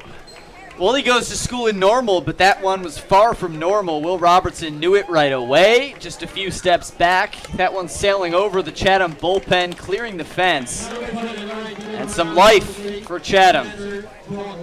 John Rave strikes all the way to the visitors' bullpen, deep in right field. Will Robertson knew it right off the bat. Only took a few steps. And Chatham cuts into the Cotuit lead, a 5-run game here in the top of the third. Now Spencer Torkelson, always dangerous, back from his Team USA tour. Shift on the infield, 3 on the left side. Schumann's 0-1 pitch, just missing the inside corner, a 1-1 count. 1 out here in the third, Kettleers, a 7-2 advantage. Rave putting Chatham on the board with a 2-run home run. Here's Shoes 1-1. This hit hard into left field, a base hit for Spencer Torkelson, who will keep the bats going, and the Anglers look to be waking up against Schumann. How about this for Spencer Torkelson? Now he has a 14-game hitting streak that spans 2 months. He left the Cape back on June 24th to play with Team USA. Came back just a couple days ago on July 17th. So that's the longest 14-game hit streak I've ever heard of, and he just smoked that one. That guy is a stud. I think he'll be an MLB All-Star one day. He takes his lead at first, making way for Michael Bush at the plate. Good changeup on the outside corner from Schumann for strike 1. Torkelson, another single, the 3rd of this inning with just 1 out here in the inning for Chatham at the plate. Kettleers leading by 5. Another left-handed bat and Michael Bush at the plate. First baseman from North Carolina takes low, 1-1 the count.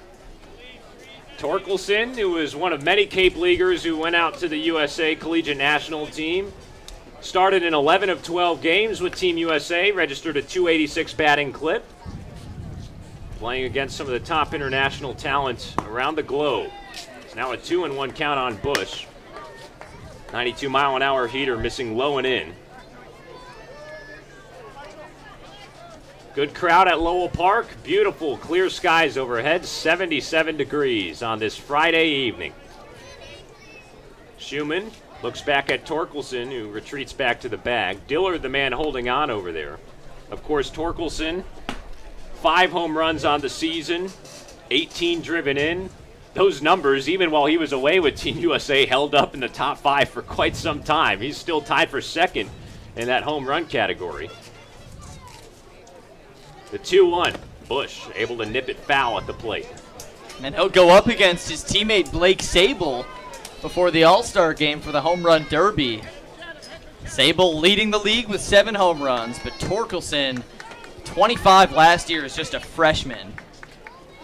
My fake money, my monopoly money is on him. Big fella taking his lead over there at first. Now to Bush. Chopped on the ground through the right side of the infield. Another base hit. Torkelson will jog all the way into third, standing up. It is a single from Michael Bush. And the Anglers, with runners on the corners, still just 1 out in this 3rd inning. And Seth Schumann will look to calm down, and Jerry Weinstein, the pitching coach, knows he needs to take it at a little bit of a breather here, and he'll come out for a mound visit. Good response by Chatham. Down 7-0, easy to put up the white flag, but it's early in the ball game, just the 3rd inning, and this is an offense with a lot of pop. They can score in a hurry.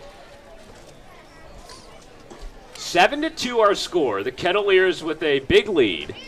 5 runs spotting them back in the 2nd inning. But Chatham wasting no time. They scored 2 already in this frame. John Rave, the 2-run home run to right field. 4 consecutive A's hits after the leadoff man and Jake Taylor was retired. And Chatham with runners at first and third, 1 out, 3rd inning. And Colin Simpson coming to the plate, working on a 9-game hitting streak, 0 for 1 today after fouling out to third. First pitch to him, hit in the air, foul on the left side. Salvatore, the shortstop, shading more towards the second base bag. There's a big hole on the left side of that infield. Dillard also holding on at first. As Corey Wood plays straight up at second, the outfield is straight up. Schumann with the tan mitt, kicks and deals. His 0-1, missing at the shins. A ball and a strike to Colin Simpson from Oklahoma State. Designated hitter today. He was 2 for 4 with a triple and 5 runs driven in that 17-run onslaught against Brewster.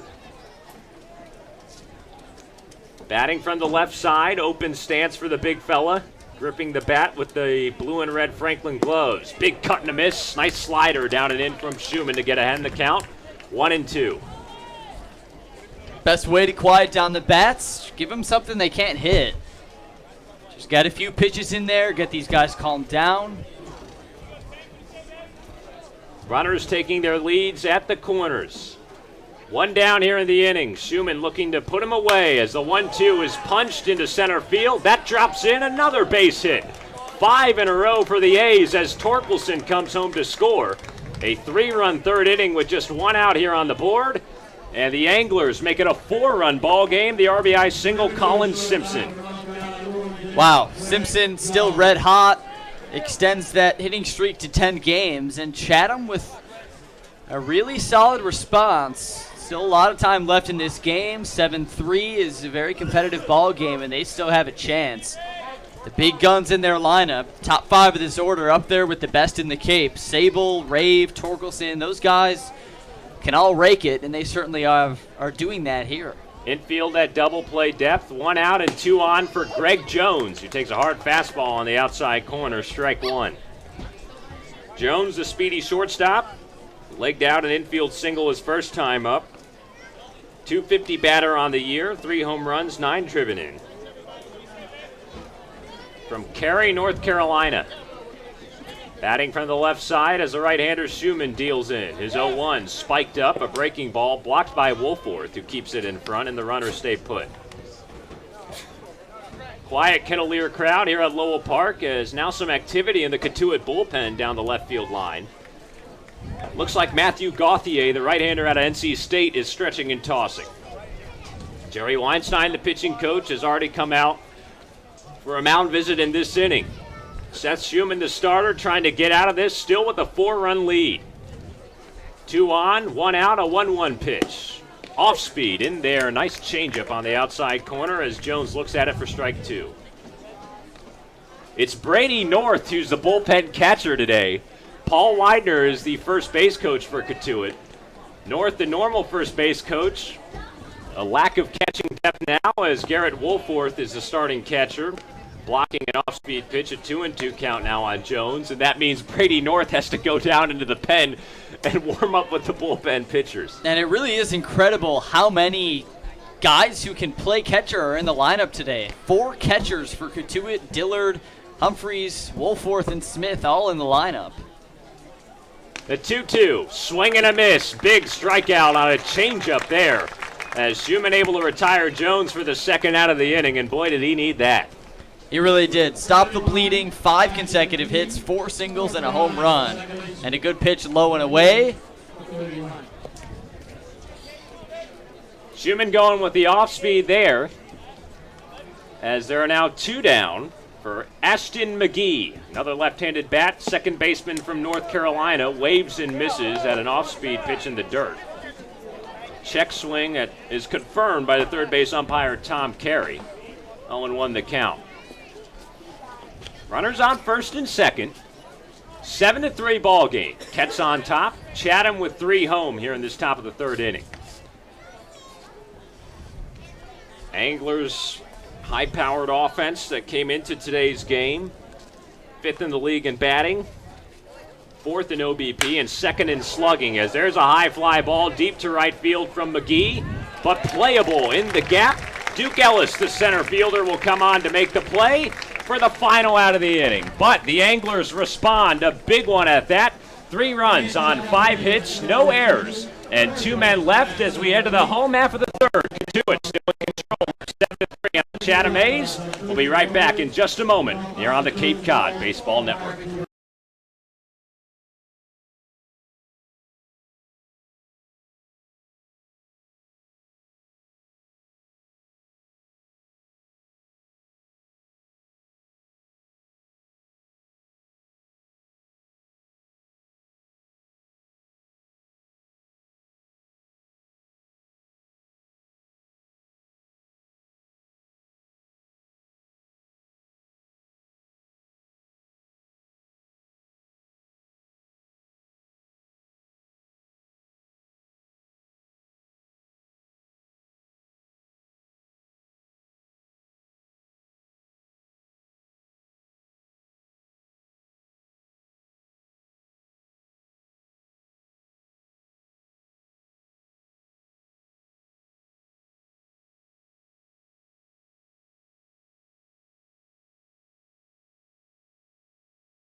Back at it here in Cotuit, bottom of the third inning, and the Kettleers will try and re-extend their lead, up 7-3 on Chatham.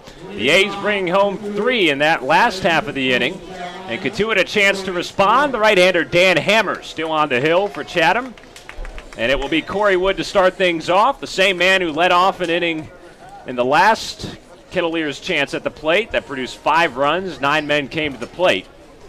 Hammer the first pitch, down and in for ball 1. Defensive changes all out the wazoo for the Anglers here in this inning. Blake Sable moves from left field, and he's now the new catcher. Michael Bush, formerly at first base, is the new left fielder.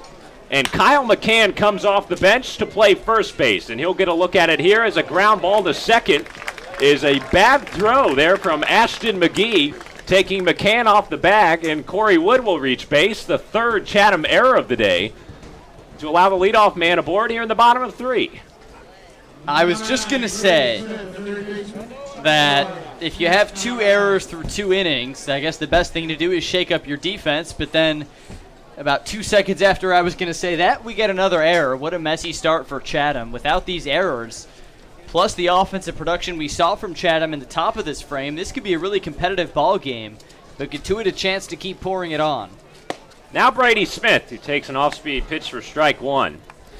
Wood reaching on the air to reset the Chatham defense. Sable is now behind the plate. Bush is in left field, and Kyle McCann off the bench, the new first baseman.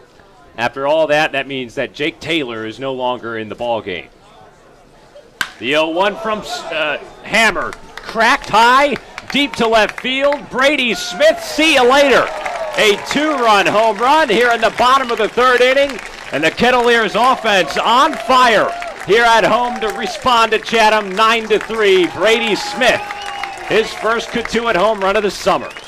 So Brady Smith gets his first home run, Mike Salvatore gets his first home run, and it's just been a party here at Lowell Park. Interesting to see Dan Hammer still in the ball game after giving up 7 runs on 7 hits to start the game. Now 9 runs through just 2 innings for the Kettleers, and I see no sign of them stopping. The Kettleers offense will say, keep it coming, give me more. I don't even see anyone warming up in the Chatham bullpen. 2 more coming home here in the third. Brady Smith, a 2-run home run to deep left field. Make it 9 runs on 8 hits today against the starter Dan Hammer, the All-Star, that'll get the call on Sunday to represent the Eastern Division at the All-Star game in Harwich. And the Kettleer offense getting up and rising to the occasion. 9-3 our score. Nobody out in the bottom of 3. It's Zach Humphreys, the 9-batter at the plate, an 0-2 count. Hammer's 2-strike pitch, little liner, soft at second baseman Ashton McGee, who gloves it for the first out of the inning. Well, this is fun. This is a lot of what I think the Kettleers have been missing. Last time we had hits like this consistently strung together was that 7-run 8th inning last Tuesday against Orleans. And this offense just awakening here with runs in every inning so far. Will Robertson at the plate. First pitch swinging with 1 out and nobody on. A high fly ball down the left field line that'll carry out foul. Foul ball, Will Robertson, an 0-1 count.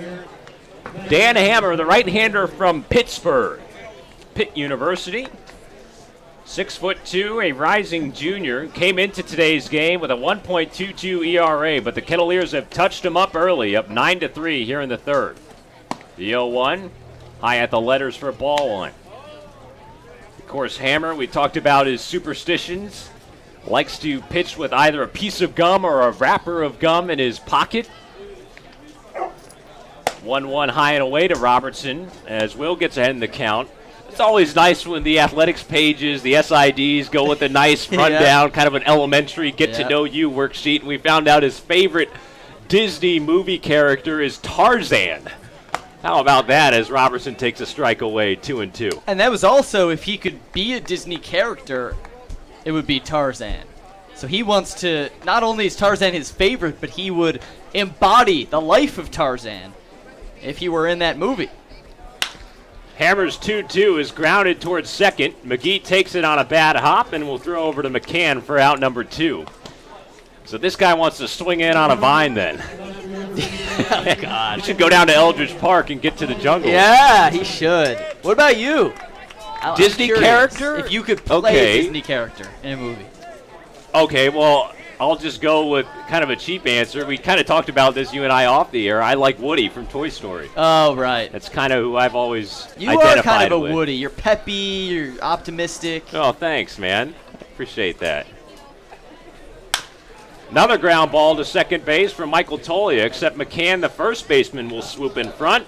Toss on to Hammer, who covers the bag, and that will end the inning here in the third. But the Kettleers tack on 2 more. Brady Smith, his first home run of the season to drive in Corey Wood. And it's 9-3, Cotuit on top as we head to the fourth here on the Cape Cod Baseball Network.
Welcome back to Lowell Park, top of the 4th inning, and Cotuit with a lead against the Chatham A's. Eastern Division foes in town on this Friday evening, 9-3 the score.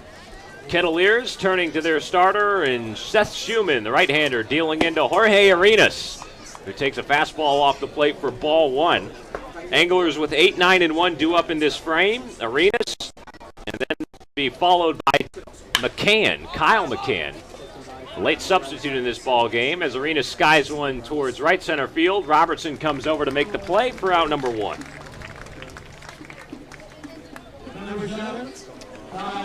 So now batting in the 9 spot, Kyle McCann. The first baseman who was substituted in the bottom of that 3rd inning as a defensive sub. He now bats for Jake Taylor.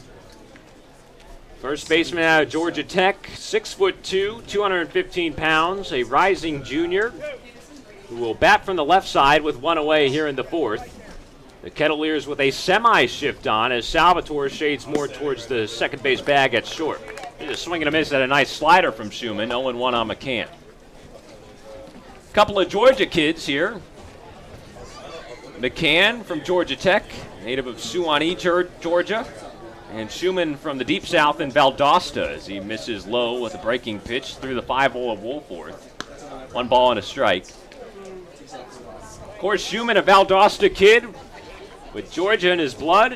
His dad, Bart, played baseball at Valdosta State, winning the 1979 NCAA Division III championship. As McCann takes a little fly ball that'll spill into left field, opposite field base hit. McCann thinking about extra bases, but will pump the brakes about halfway to second and turn back, a 1-out single.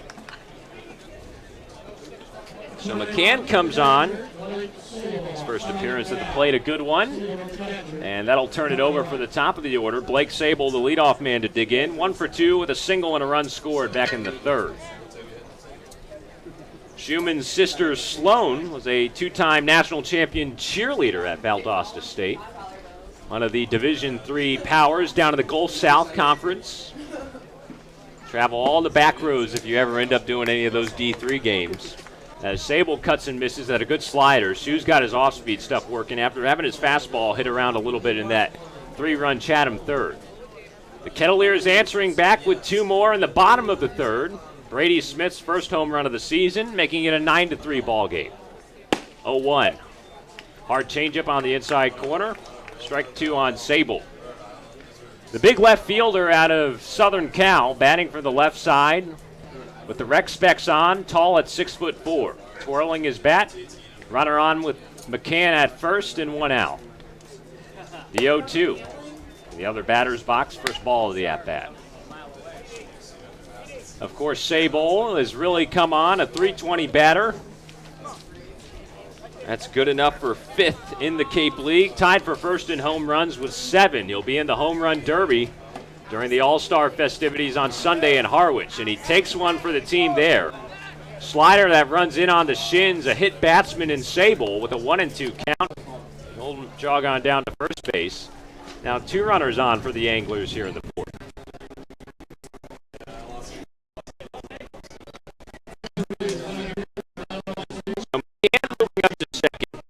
Down to first.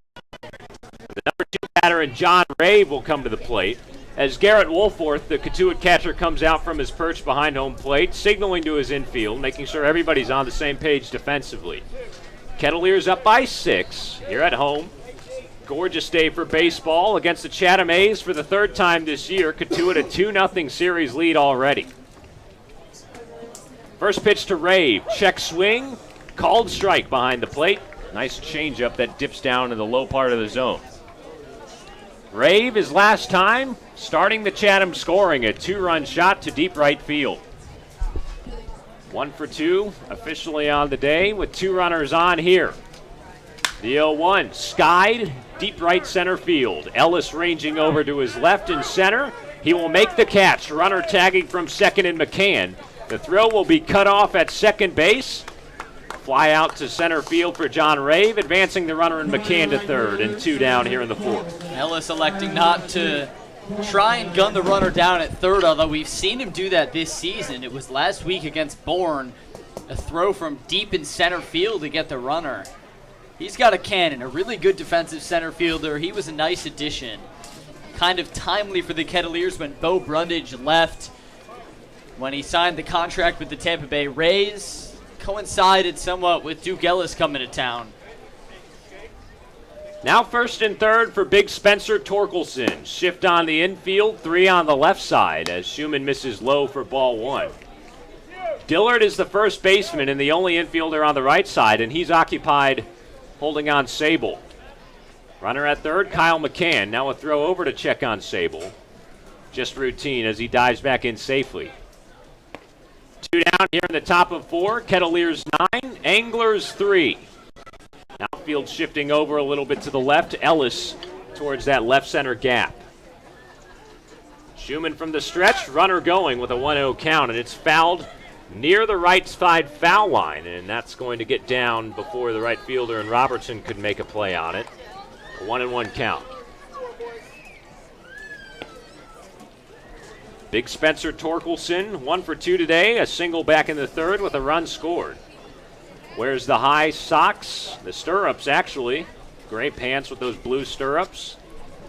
Big and strong, batting from the right side here with the royal blue bat. Schumann slings over another pickoff towards first as Sable dives back in safely.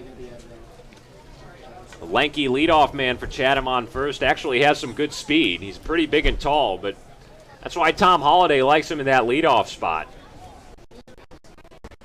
First and third with 2 outs. Shift on the left side. Here's the 1-1. Big rip and a miss from Torkelson as Schumann beats him upstairs. Torkelson's swing is scary. Such a big guy. He crouches down in a sort of low stance. Gets so much momentum on that ball. And in today's game with so much emphasis on launch angle and kind of golfing it out, he has a pretty even level swing. But he gets all of the ball when he gets a hold of it. Time called at the plate by catcher Garrett Wolforth. And now we'll reset. Torkelson digging in, slightly open stance, very athletic with the blue New Balance cleats. Schumann from the stretch, runner going and Sable. It's a pitch out. Wolforth throwing down to second, and Wood now has him in a pickle. But Dillard loses his handle. The relay back to second, and Sable able to slide in safely. The runner stays put at third. Kettleers sniffed the runner going with a pitch out.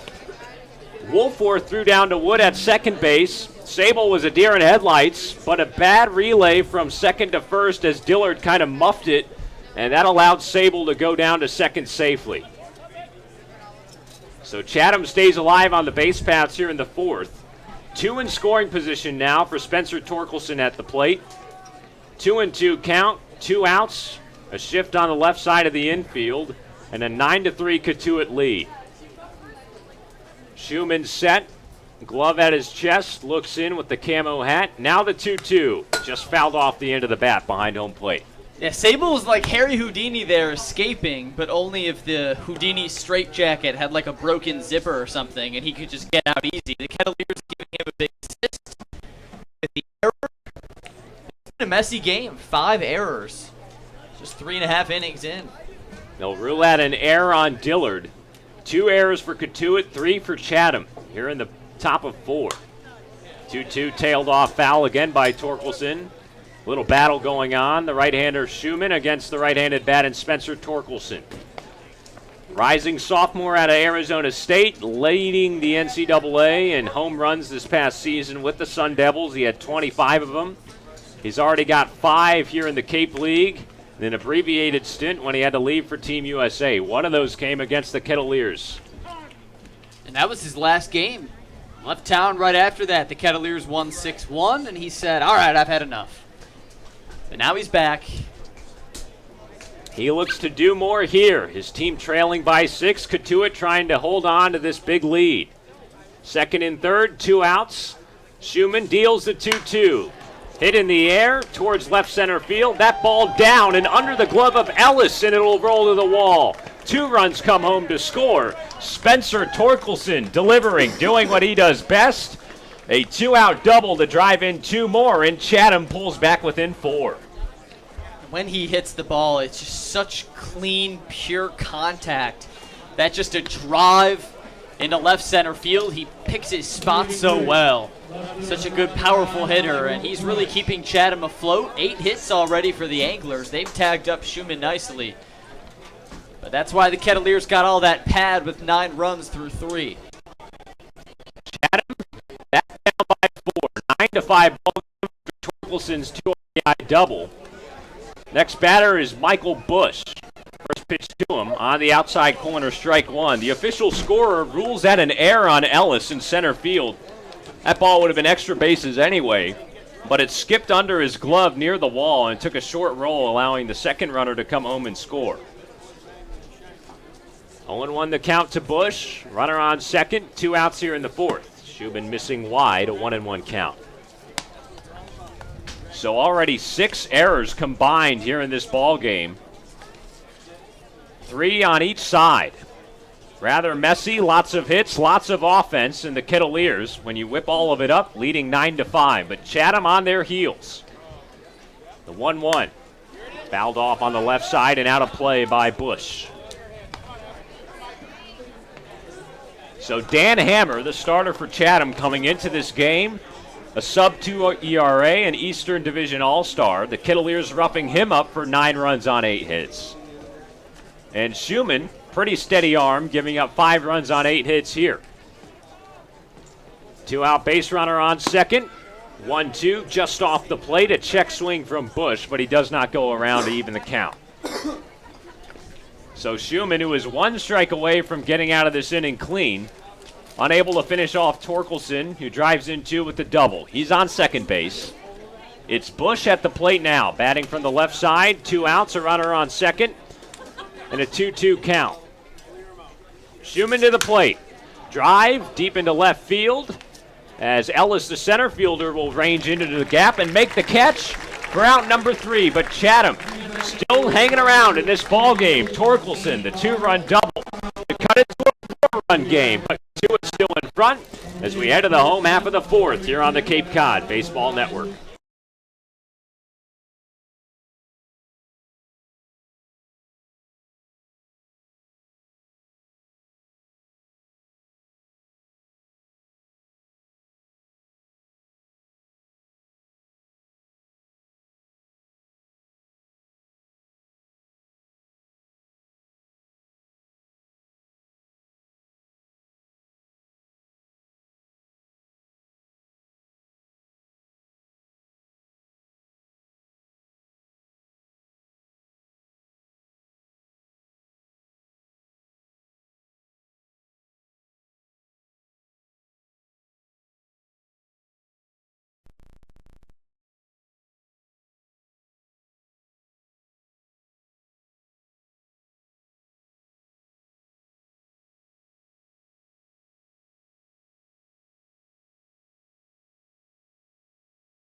Home half of the 4th inning, and the Kettleers leading Chatham 9-5.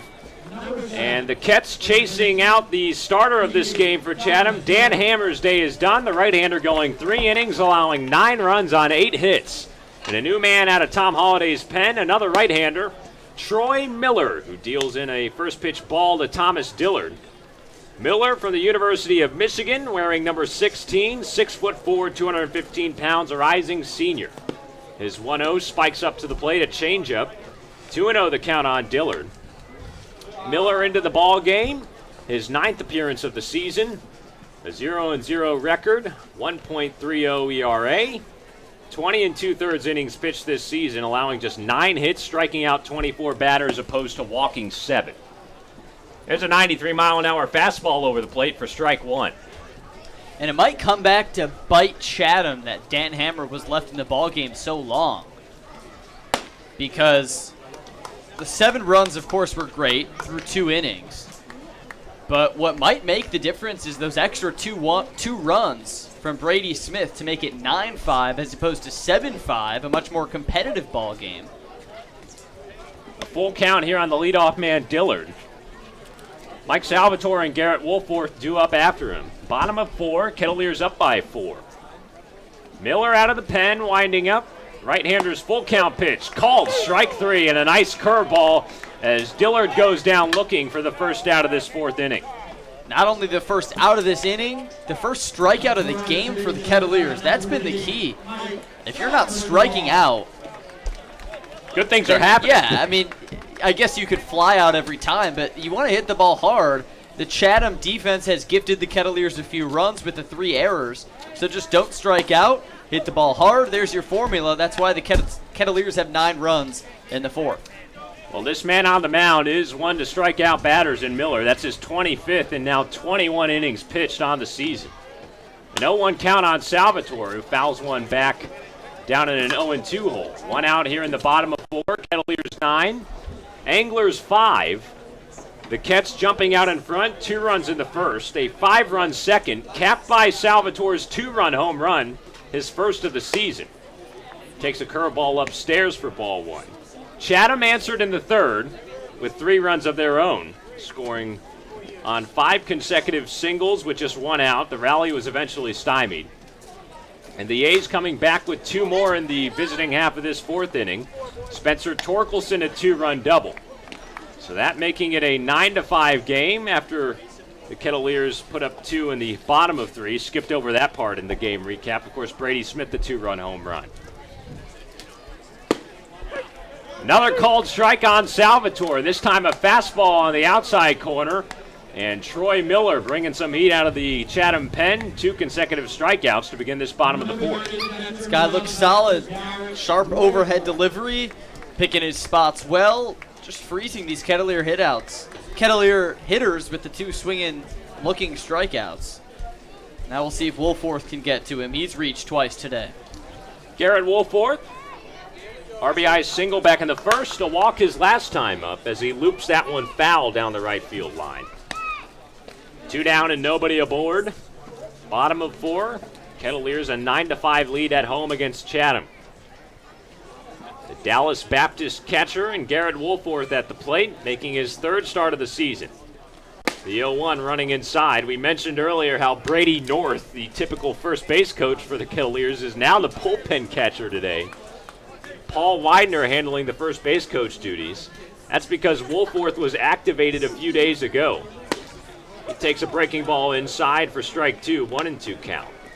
Wolforth came up here from Dallas Baptist once they wrapped up a run to the NCAA Regional in Fayetteville.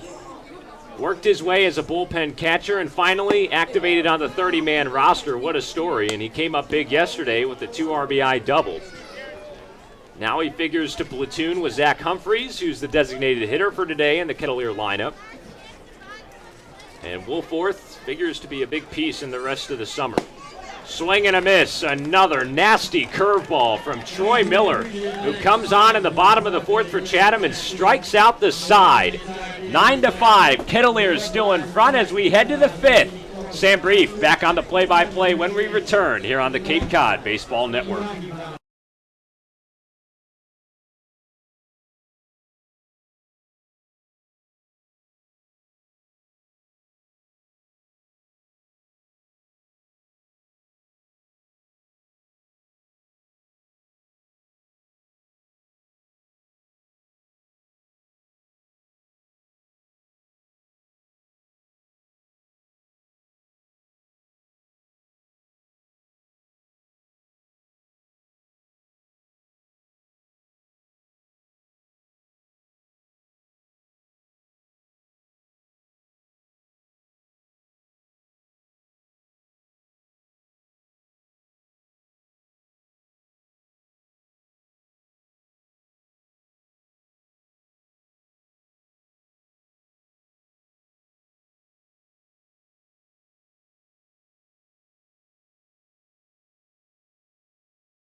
Back at it from Lowell Park. Pitching change for Cotuit with the Kettleers on top. 9-5 in an early barn burner here in Cotuit. And Matthew Gauthier is the new pitcher. He comes on in relief of Seth Schumann, who went 4 innings, giving up 5 runs on 8 hits and striking out 3.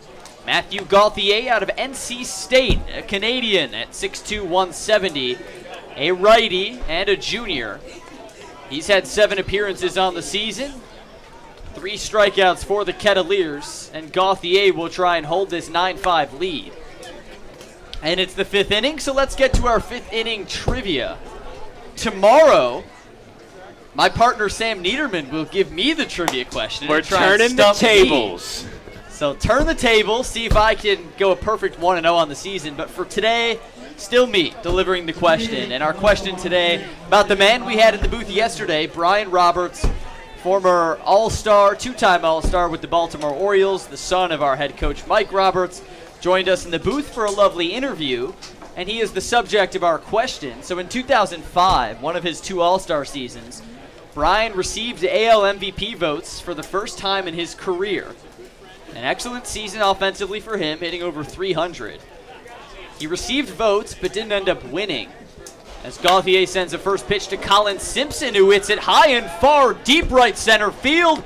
That one way gone as it disappears into the trees over Will Robertson's head. Leadoff home run on the first pitch for Colin Simpson. It's a 3-run ball game. Well, before we get to the trivia, Sam, let me just say, hang on for dear life, because this game is going to be wild. a roller coaster. This is wild. 9-6 already, not even an out here in the 5th inning. Matthew Gauthier just getting tagged up by Colin Simpson, who is on a tear lately, making a 10-game hitting streak. He's already got 2 driven in on this ball game. Going to be a battle of the bullpens against a couple of offenses that are feeling it. And, of course, we know how potent Chatham is. Right. The Kettleers still up by 3, but it feels a little closer now. Another note on Colin Simpson, then we'll return to the trivia. Coming into this game, Simpson had scored or driven in 20 of the last 60 Chatham runs. A third of the runs, and he's already driven in 2 today. So 9-6 now. Let's get back to the trivia. So Roberts got AL MVP votes in 2005, didn't end up winning it. So the question is simple. Who won the AL MVP that season in 2005? Swinging strikeout there for Matthew Gauthier of Greg Jones, now 1 out here in the 5th. 4 options for you. Was it A, David Ortiz of the Boston Red Sox, B, Manny Ramirez of the Boston Red Sox, C, Vladimir Guerrero of the LA Angels of Anaheim, or D, Alex Rodriguez of the New York Yankees? Here's the ground ball to second, fielded well by Corey Wood. Ashton McGee grounds out, now 2 away in the 5th for Jorge Arenas. You can head over to @Cotuit Kettleers on Twitter, answer the question. We'll give you the answer in the 8th. Sam, early thoughts? This is a great question. It's simple. It's very marketable for our Twitter audience. Of course, you can take to Twitter @Cotuit Kettleers and answer the question, have a crack at it. Everybody knows these 4 players, especially if you're a Red Sox fan.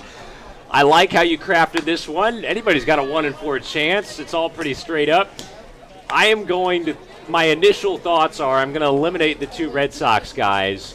Is it A-Rod or is it Vladdy? And I'm going to be thinking, can I guess right now? There's no limit. I'm going with C, Vladdy. C, Vladdy. Give me Vladdy. All right. 1-1 to Jorge Arenas. Good breaking pitch that drops in for strike 2, and Gauthier just 1 pitch away from getting out of the inning. Gave up a home run on the first pitch to Colin Simpson. But looking to go 3 up, 3 down after that as he sends in ball 2. I'll give you more reasoning in the bottom half of the inning because there's 2 outs and 2 strikes here, and we're probably going to get out of it here. But I have special reasoning for why I'm going with Guerrero. So Sam going with C, Vladimir Guerrero. You can take to the polls. Use your right to vote. Here's the 2-2. High for ball 3. Exercise your right. Yeah. It's free. It's on Twitter. All you need, you don't even need a Twitter account. Twitter.com/Cotuit Kettleers. Give us your thoughts. Payoff pitch, ripped into left field. Down, it's a base hit for Jorge Arenas.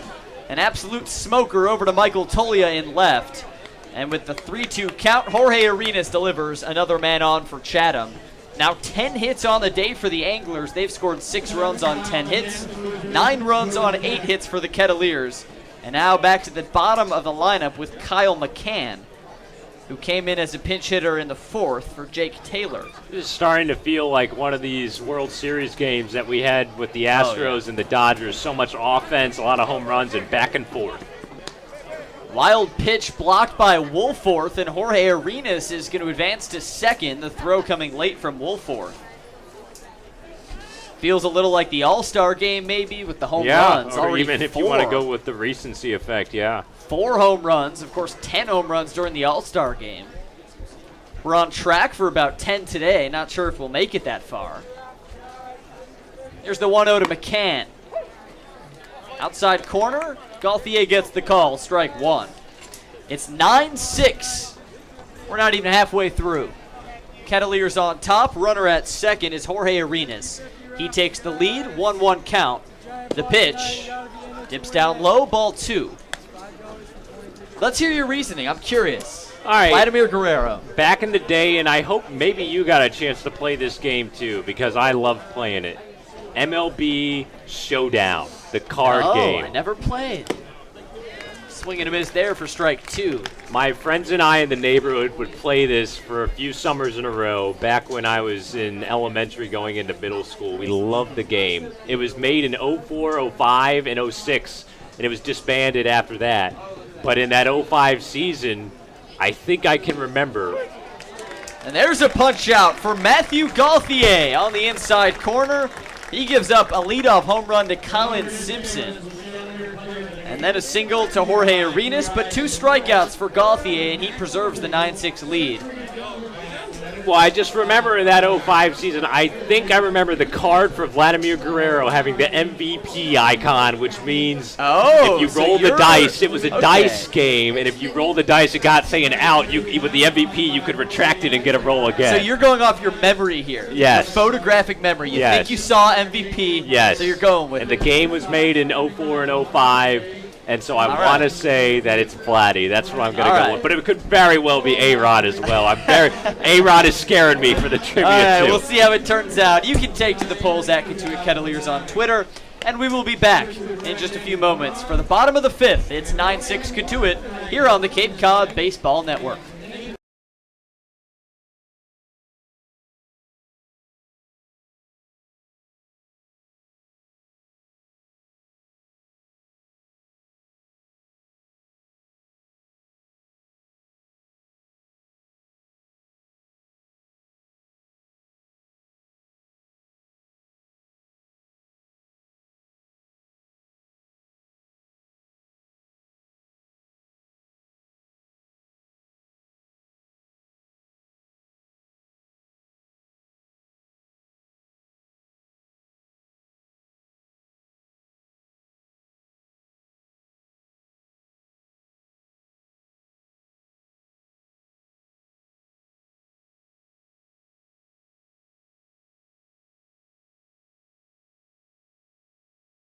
Welcome back into Lowell Park. It's 9-6 Kettleers.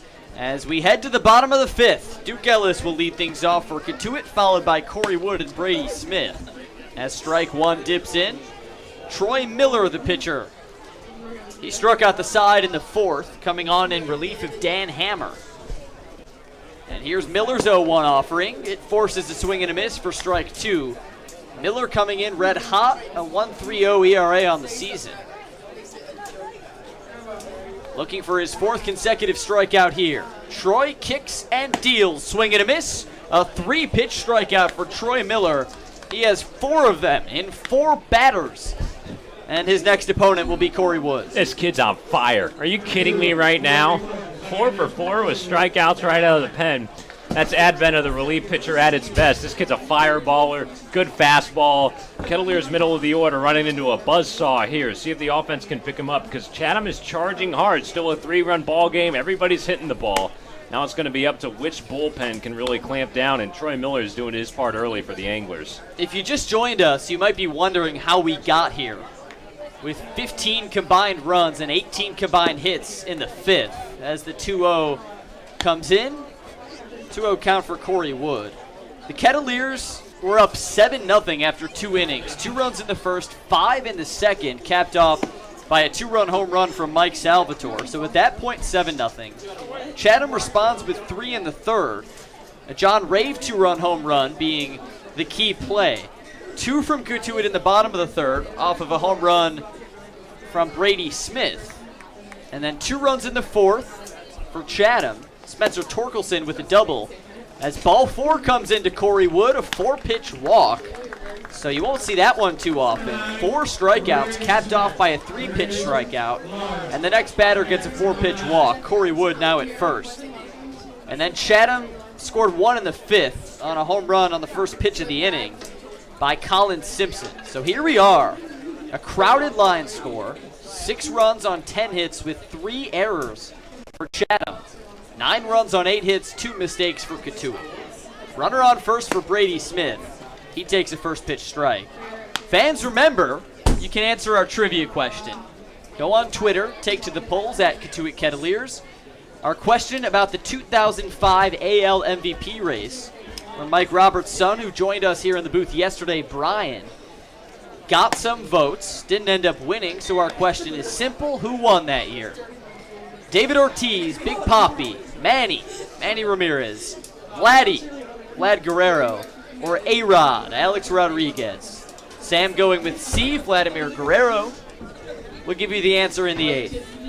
1-1 count, Miller against Smith. The pitch, and it's skied high and foul. A 1-2 count.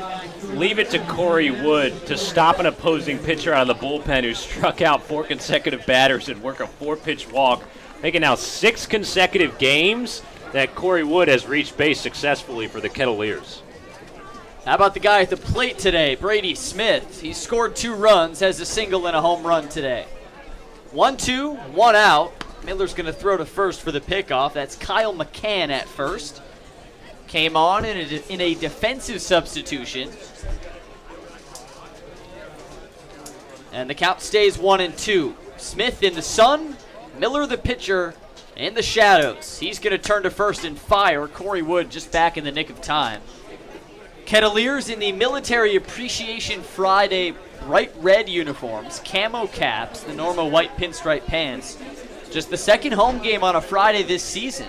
So just the second time the Kets have worn those. 1-2, outside, ball 2. Blake Sable is the catcher. His throw back to Miller goes wayward. And Miller will have to go over to second base to pick it up. Something that I think I told you earlier in the season used to always happen to me as a Little League pitcher. I was actually a decent pitcher, but my biggest fear when I would come into the game was that I wouldn't be able to catch the ball coming back from the catcher. And if I would only catch about 2 in every 3, going up until like 5th grade. Here's the 2-2 to Smith. Good breaking pitch that drops in, called strike 3. Brady knew it right away. That's 5 strikeouts in 6 batters for the red-hot Troy Miller. Yeah, he's really feeling it. That breaking pitch is what's been doing it. He's got a hard fastball, but you combine it with that curveball, it's devastating for hitters, and Brady had to go down looking there and see if Zach Humphreys can keep it going. On your Little League pitching fears, though, dude, I got to say it, man, that is bad. 2 out of every 3? Yeah. Dude, that's bad. I'm sorry. I was a good pitcher. I could locate my spots. I was the bet stopper. you were. But I just couldn't catch the ball. That was my Oh, kryptonite. my goodness. Here's Zach Humphreys. He tails the first pitch foul. I was also a horrible hitter. I think I had a fine on base percentage because I would get on via the walk or the hit by pitch. Were you short so you had a tight I was zone? tiny. I was so tiny. you had that very tight zone, yeah. But I could never make contact. I remember once my parents were so happy, treated me like I won World Series MVP after I hit a ground ball back to the pitcher just for making contact. As the 0-1 for Humphreys dips low for ball 1. Because I couldn't make contact, couldn't catch the ball. But I could pitch. Boy, could I pitch. I'm sure you could, man. You just have to eliminate the fear. Don't fear. This guy can pitch. Troy Miller, 5 strikeouts through 6 batters. He's got a 1-1 count with 2 outs. Corey Wood at first. Here's a great curveball, 72 miles an hour. Drops from Humphrey's eyes to his belt. for strike 2. Humphreys, the 9-hitter. He's reached once today on an error in the second. Ended up scoring and driving in a run on that play. 1-2 the count, 2 outs here in the 5th. It's 9-6 Cotuit. This pitch outside, another curveball, too far outside. It's ball 2. Just over halfway home in this one. And it's been a crowded game on the base paths. Both offenses just exploding. Miller will check on the runner. Around the Cape, no scores in any of the games except for at Red Wilson Field in what could go down as the most surprising results in the last couple weeks. The last place Brewster Whitecaps up 7-0 on the first place YD Red Sox in the top of 6. 2-2 to Humphreys, way high for ball 3. Would have saw that coming. Brewster 9-22 on the season in the gutter. YD 20-9 on the season. They just clinched a playoff spot. But 7-0 Brewster. Payoff pitch incoming. It's a 3-2 count with 2 outs and a runner at first. Here it comes, and it's way high. Ball 4. Good at-bat work from Zach Humphreys, and the Kettleers still in business. 2 runners on, 2 out. Top of the lineup coming up in Will Robertson. I've been impressed with the Cotuit bats today. They've been aggressive, but not undisciplined at the plate. And that's why we've seen a situation here with Troy Miller on the mound and a couple of guys reaching base, getting a base on balls. Corey Wood did it, and now Zach Humphreys there in a 3-2 count situation and 2 outs. And now the top of the order with a chance to crack through and extend this 3-run lead. Will Robertson takes the first pitch ball, dipped way outside. Sable had to keep it in front. Beautiful day at Lowell Park. Beautiful day for the offense. Sunny skies all around. Some shadows now on the middle of the field. Pitcher's mound in the shadows, batter's box still in the sun. As the 1-0 comes to the sun and is skied high into the blue sky. Right side, playable for the second baseman Ashton McGee in shallow right field. He backs up and makes the catch as his right fielder Spencer Torkelson watches his hat fly off. He picks it up.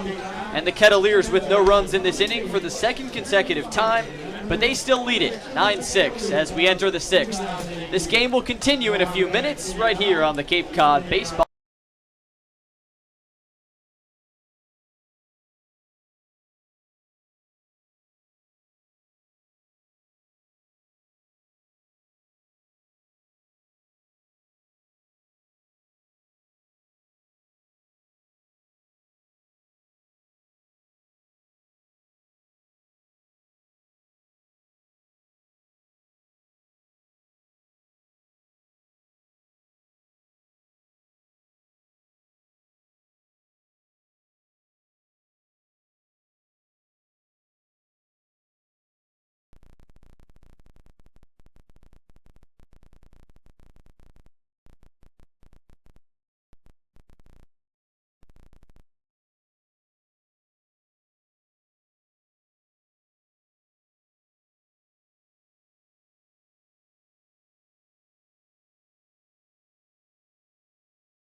Let's keep it moving. 6th inning, and the top of the Chatham order due up to face the right-hander Matthew Gauthier.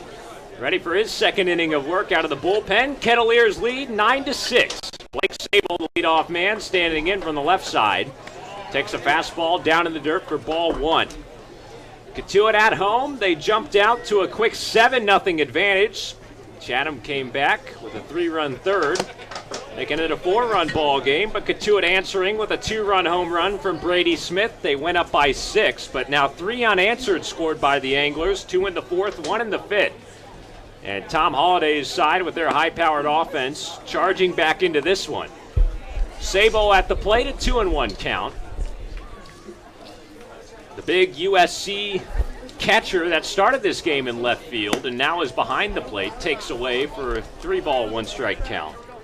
He's reached base twice today, scoring 2 runs, 1 for 2 officially, a hit batsman his last time up, and he singled back into third.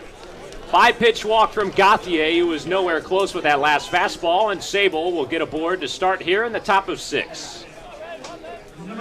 Second consecutive inning, Gauthier has allowed something for Chatham on the first batter, and this is the dangerous top of the lineup. Everyone in the top 6 of this Chatham order has reached base today. Home runs from Rave and Simpson, and Spencer Torkelson on deck.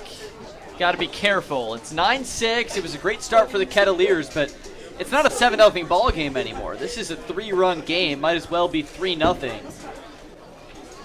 9 runs on 8 hits, 2 errors for the homestanding Kettleers, 6 runs on 10 hits, and 3 errors for the Chatham Anglers. Sable on first with the leadoff walk. John Rave at the plate. Infield at DP depth, and here's a bunt attempt that goes foul at home plate. Garrett Wolforth, the catcher, coming out for a little chat with Matthew Gauthier before this at-bat. Rave, the center fielder from Illinois State, 1 for 3 today, a 2-run home run back in the 3rd inning. The short outfielder with the high socks, twirling the bat from the left side here as Gauthier out of the stretch, posting up the left leg, now to the plate. His 0-1 on the outside corner, called strike 2. Shadows extending across the field here at Lowell Park. All across the left side of the infield and into left field, creeping over into Duke Ellis in center field. The 0-2 out in the other batter's box, 1-2 the count on Ray. Cotuit 9, Chatham 6, inning number 6. Sable is lead at first. Gauthier, the Canadian right-hander from NC State, comes set, and now we'll turn back and check on the 6'4" Sable at first, who dives back in safely. Plenty of length and plenty of speed for Sable. Part of this Chatham lineup that has tallied over 60 stolen bases to lead the Cape this year. Runner is going, the 1-2 swung on in the dirt. The throw down to second from Wolforth. Not in time as it took a one-hop into the glove of Salvatore. Sable steals the bag, but a swing and a miss from Rave means strikeout and out number 1. Nearly a strike him out, throw him out kind of situation, but Wolforth one-hopping that one. Just not enough velocity on that ball. Now here comes the shift with Torkelson coming up. The Kettleers have been going with shifts on the infield over the last week or so, and they'll do it here against Spencer Torkelson, who bats from the right side. 3 red shirts on the left side of that infield. First pitch from Gauthier, big cut and a miss for strike 1. Kettleers leading by 3. Here in the Chatham 6th inning. Runner on second, Sable. 1 out. Dillard, the first baseman, holding down the fort on the right side of the infield. Kettleers outfield also shifting over towards the left. Duke Ellis playing in the left center field gap.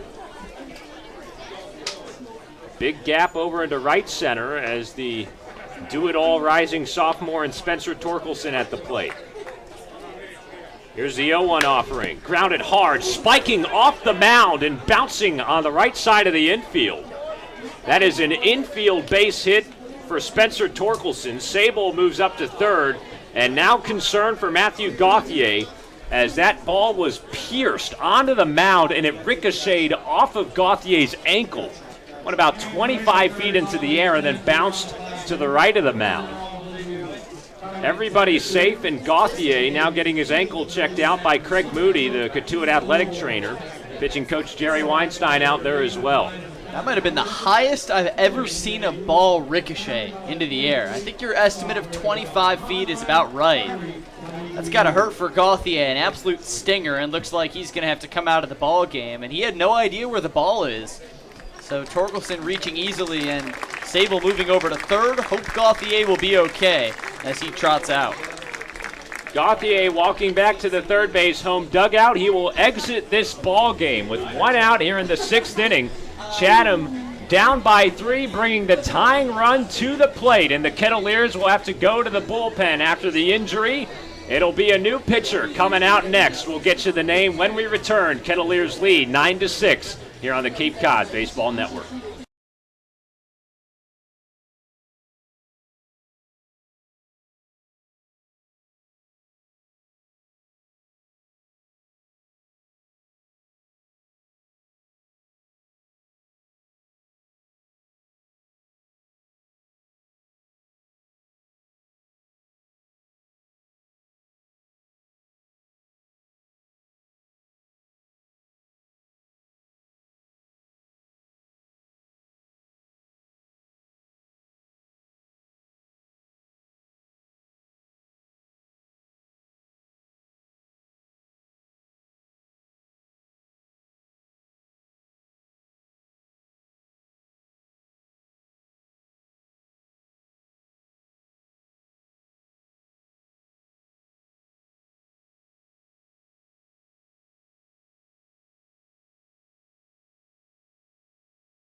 Here we are, hang on tight in the top of the 6th inning. Kettleers in the field, and the Chatham Anglers at the plate threatening to perhaps tie this game.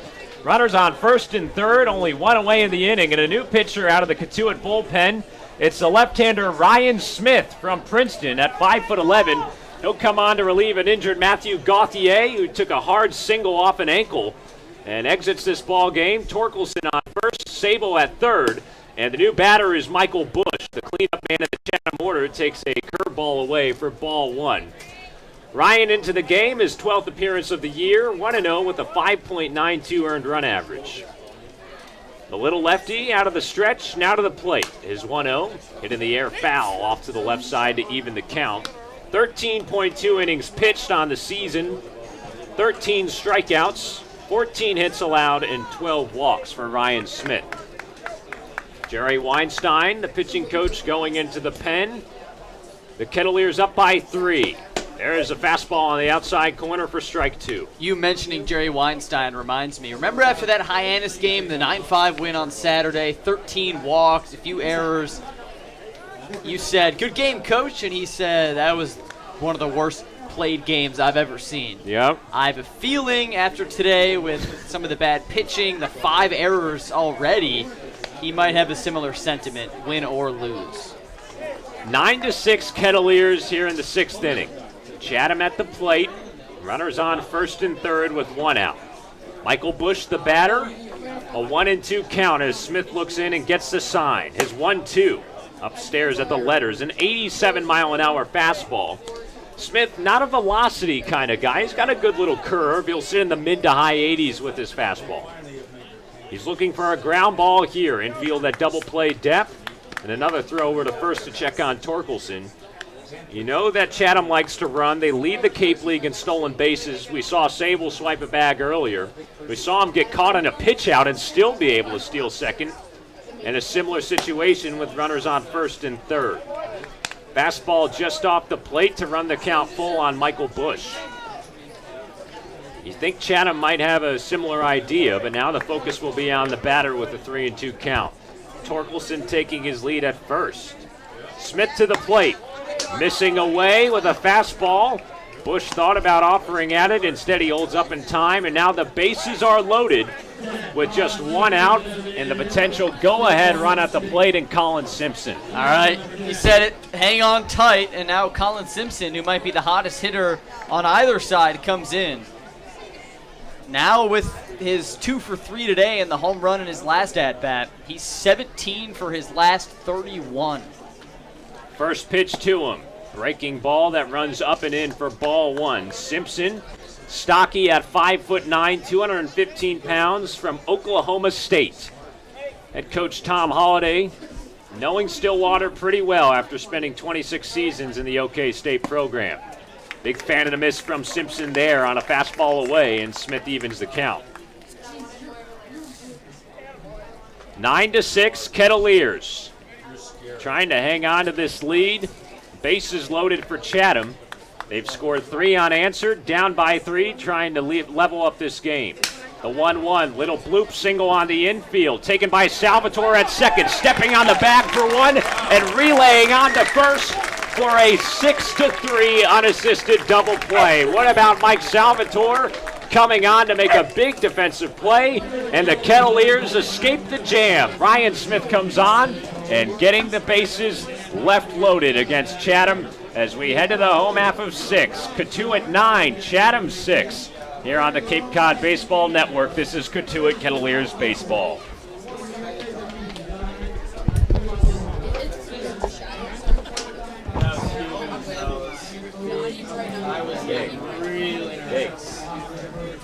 I also know you got the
Bottom of the 6th inning, and Cotuit leading Chatham 9-6 as the Kettleers come up big.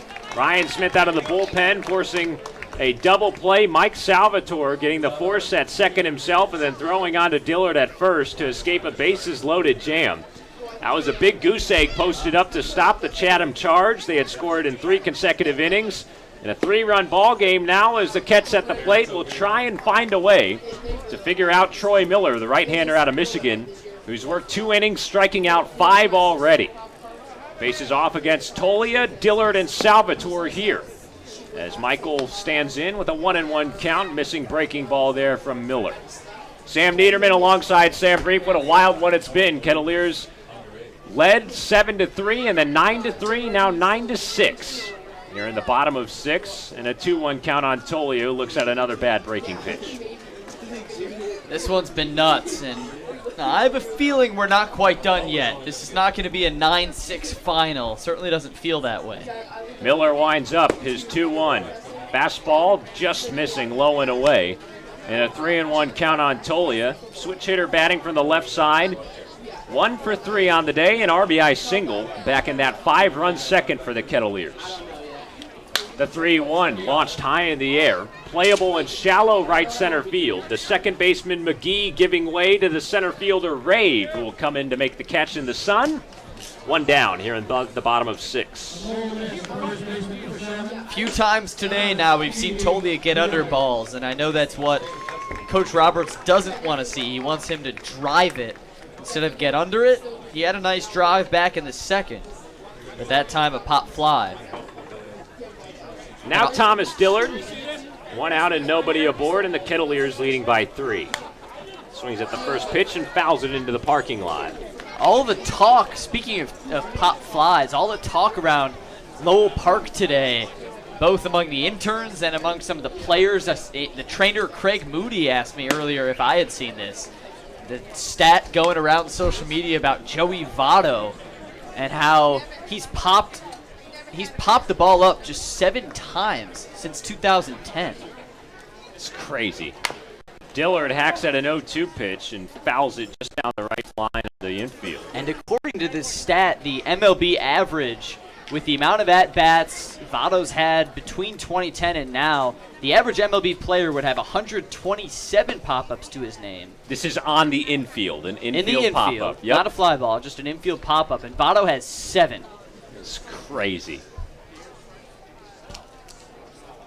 Here's Miller's 0-2. Dillard skies it. That'll get out of play, foul. And on top of that, in his 6,500 plate appearances, he has never once popped up to the catcher, pitcher, or first baseman. So none of those lazy little pop-ups on the front half of the infield. I mean, that is just nasty. The dude's magician at the plate. 2-strike pitch. Nearly falling in, a breaking ball that's just a little low according to the home plate umpire and Rudy Firmbach. And Dillard stays alive, a 1-2 count. Here's the 1-2. Fastball that's jacked straight away to right, but right into the glove of Spencer Torkelson, who will bag it for out number 2. Yeah, how about that Votto stat? That's just incredible. For the red legs, as you say, right? Is that Cincinnati a Red nickname? Legs. Red That's legs? a real thing. That's a nickname. I've never heard that. Go Red Legs, You baby. pulling my leg? No, I am not. The Red Legs. Here's Mike Salvatore. He takes a breaking pitch for strike 1. 2 gone here in the home half of 6. The Kettleers leading 9-6 over Chatham. The 0-1. Launched towards straightaway center. Rave's got a beat on it. He's got it in his glove. 1-2-3 inning once again. 3 flyouts, and Troy Miller doing his job on the mound. 3 consecutive scoreless innings out of the pen for Chatham. Keeping this one close as the Kettleers will be back out on the field and try and tame the Angler offense when we come back, head into the 7th here on the Cape Cod Baseball Network.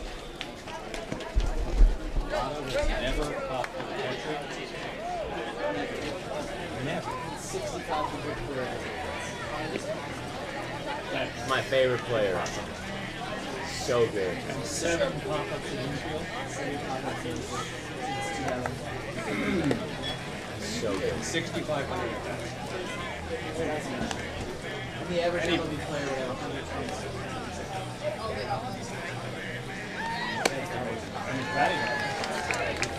His on-base percentage is even. It's through the roof every time.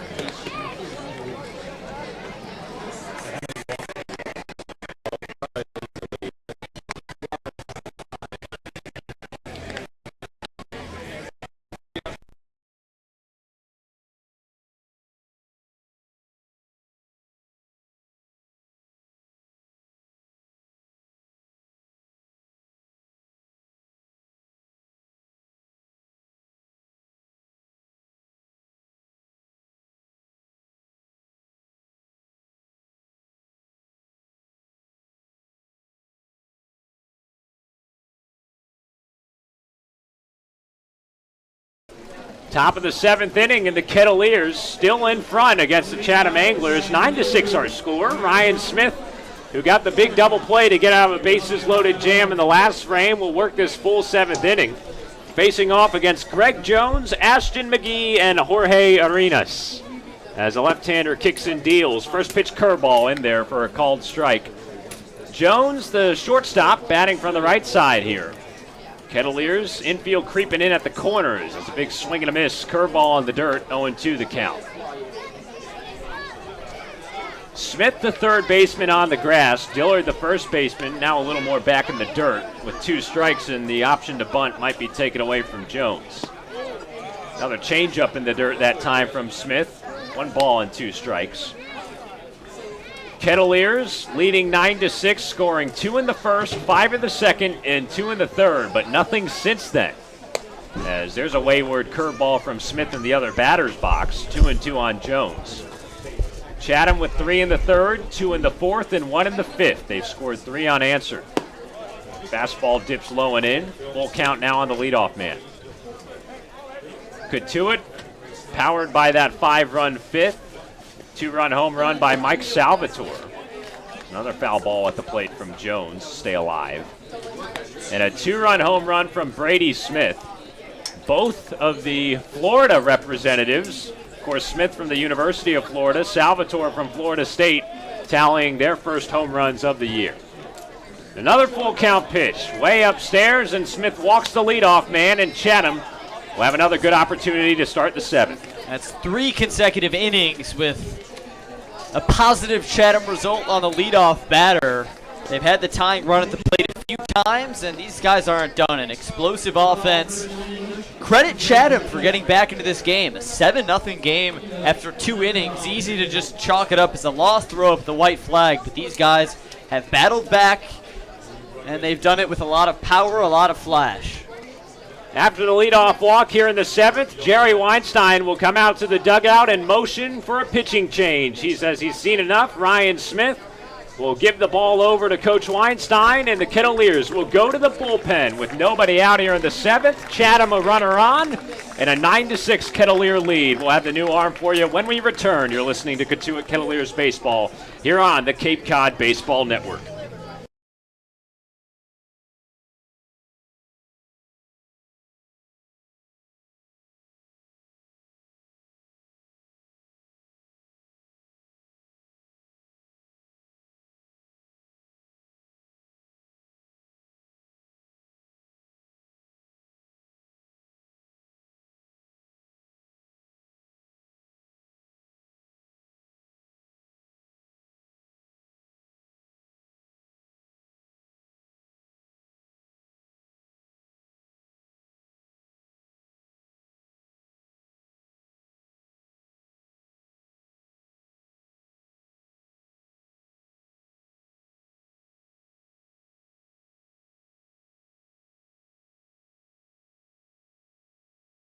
New pitcher for the Kettleers here in the top of the 7th is the right-hander, Deacon Metters from Alabama. Big number 47 will come into the ball game and relieve Ryan Smith, who walked the leadoff man, and Greg Jones.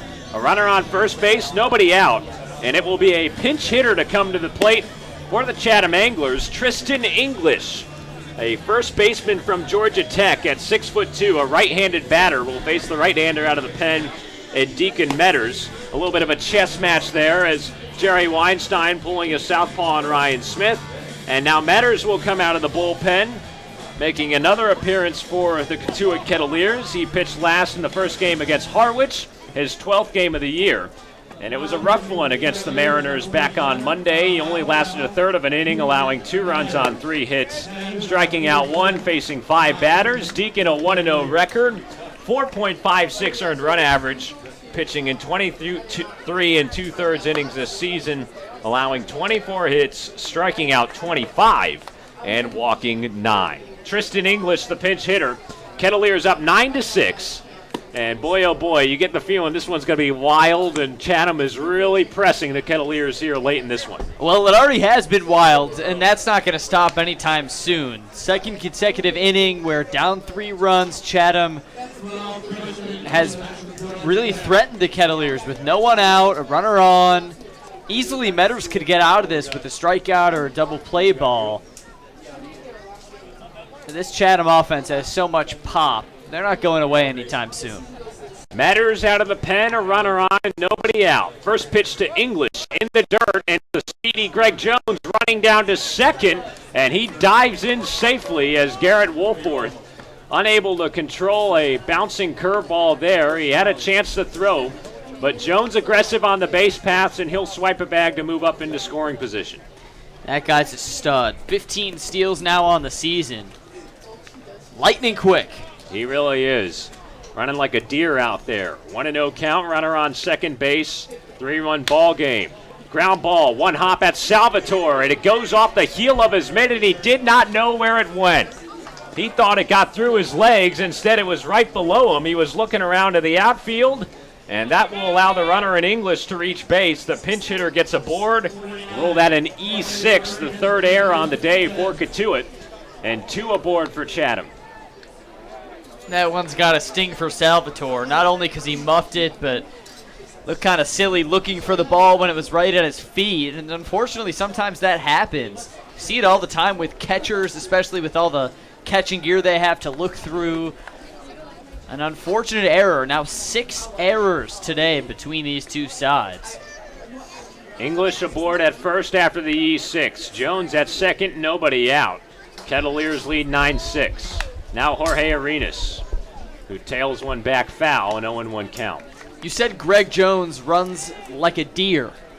Are deer fast runners? Are they? Yeah, like a They're deer. Quick? Yeah, like you ever driven a John Deere and it's got the deer and the rabbit. Oh. Or sorry, the hare and a turtle normally, but you can get a deer on there too. You run like a deer or a gazelle. 2 runners on, and Arenas takes a nice curveball from Deacon, strike 2. I only ever see the deer just walking by the side of the road late at night. Guess they can run. They do. At least that's the saying. Metters will spin back and check on Jones at second. Leading the Cape League in stolen bases, he has 16, a couple of them already today. Taking his lead with that black hand protector on his right hand. The 0-2. In there, called strike 3. Big strikeout of Arenas. Nice slider there from Metters. A big out number 1 here in the 7th. Yeah, good pitch, Deacon. Hit a hole into this Chatham lineup. Get them off their game a little bit before you kick it back to the top. It'd be nice to not even kick it back to the top with the dangerous top 3 hitters, especially with runners on. It's the Kettleers up by 3 here in the top of 7. All 9 runs for the Kets coming in the first 3 frames. Chatham trying to continue their comeback. They've scored 3 unanswered. The number 9 batter and Kyle McCann at the plate with 2 on. First pitch curveball dipping outside for ball 1 from Metters. Sun setting here at Lowell Park. The shadows almost engulfing the entire field except for Will Robertson, who's still basking in the sun out there in right field. You know what they say, everything gets hotter when the sun goes down. Metters set out of the stretch, his 1-0. Fastball grounded on the right side. Dillard, a diving backhand pick. He'll throw from one knee. Metters covering in time at the first base bag. And a big 3-1 for out number 2. Big time play from Thomas Dillard. Always good to see someone who's not necessarily used to playing a certain position step up in a big spot like that and make a routine play, digging it out of the dirt. But the runners both advance, so a big spot here for Blake Sable, the Cape League leader with 7 home runs. Both runners advancing into scoring position. English up to second, Jones at third. Kettleers 9, Chatham 6. Top of the 7th, and 2 gone for Blake Sable, who points to the sky, saying a little prayer before digging into the left-handed batter's box. Metters dealing. First pitch breaking ball lifted in the air, shallow left field. Tolia crashing in for it. Diving effort. He does not make the play. It bounces on the green. Both runs come home to score, and Chatham has made this a 1-run ball game. A 2-run bloop double for Blake Sable, and it's 9-8. Well, you said fasten your seatbelts. This one's getting interesting. That was such an interesting hit by Blake Sable because off the bat, seemed like it would be easily tracked down, but the ball kind of died in the air. Caught Michael Tolia out of position. He had to charge in, nearly made the incredible diving catch, but not a play you can expect too many guys to make, and just like that, a 1-run game. Now the batter, John Rave, as a first pitch curveball gets away from Woolforth. It went up the line at third base, but Sable able to speed into third. So now the potential tying run 90 feet away for Chatham, who have stormed back 5 unanswered. 2 more here in the 7th. Sable's 2-out, 2-run double. John Rave at the plate, a 1-0 count. Metters the pitcher, his defense behind him shifting slightly to the right. Salvatore playing up the middle at short. The 1-0, called strike just above the belt. 92-mile-an-hour heater to even the count. A lot of youngsters in the parking lot waiting for a foul ball here at Lowell Park. Chatham is back within 1. There's a good hard fastball over the pipe. 1-2 as Metters gets ahead. Cotuit looking for their 2nd straight win this week. They beat Hyannis for a Patriot Cup victory, 7-2 yesterday. Swing and a miss on the 1-2. Metters dusts him off with some filthy slider stuff right there. Sitting down Rave on strikes, and that'll get the Kettleers out of this top of the 7th inning, still in the lead, but Chatham adding 2 more with 2 outs. Blake Sable, the double, to make it 9-8. Cotuit still on top as they'll come to the plate. Coming up next, here on the Cape Cod Baseball Network.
Welcome back to Lowell Park. We've got a good one here in Cotuit. The Kettleers leading 9-8 here in the bottom of the 7th inning. And before we get things started, let's bring you in to our 3rd member of the broadcast crew, Mason Ordisky, who's standing by. Mason.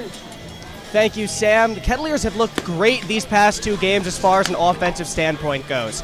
They already have 2 home runs in this contest. The team is with a 9-3-2 record whenever they have a home run. Should the score remain as is right now, that will move into the double-digit win column. The Kettleers have looked great also from an aggressiveness standpoint. We know Coach Roberts have been stressing that the past week, them being able to swing the bat more often, and with 7 runs yesterday and 9 today, I'm glad to see that the Kettleers are finally able to use that green light to full steam ahead. Back to you guys up in the studio. The Kettleers will try and get back on track offensively. Thank you, Mason. They have not scored since the third inning. All 9 of their runs coming in the first 3 frames, and they'll get a chance here against a new pitcher in the bottom of 7. Troy Miller's day is done. He goes 3 stellar innings, striking out 5 Kettleer batters. He only allowed 2 walks. And now the middle of the order will have a chance to face a left-hander, Zach Knoll. Zach Knoll. 6'6", 210 pounds, a junior from the University of San Diego.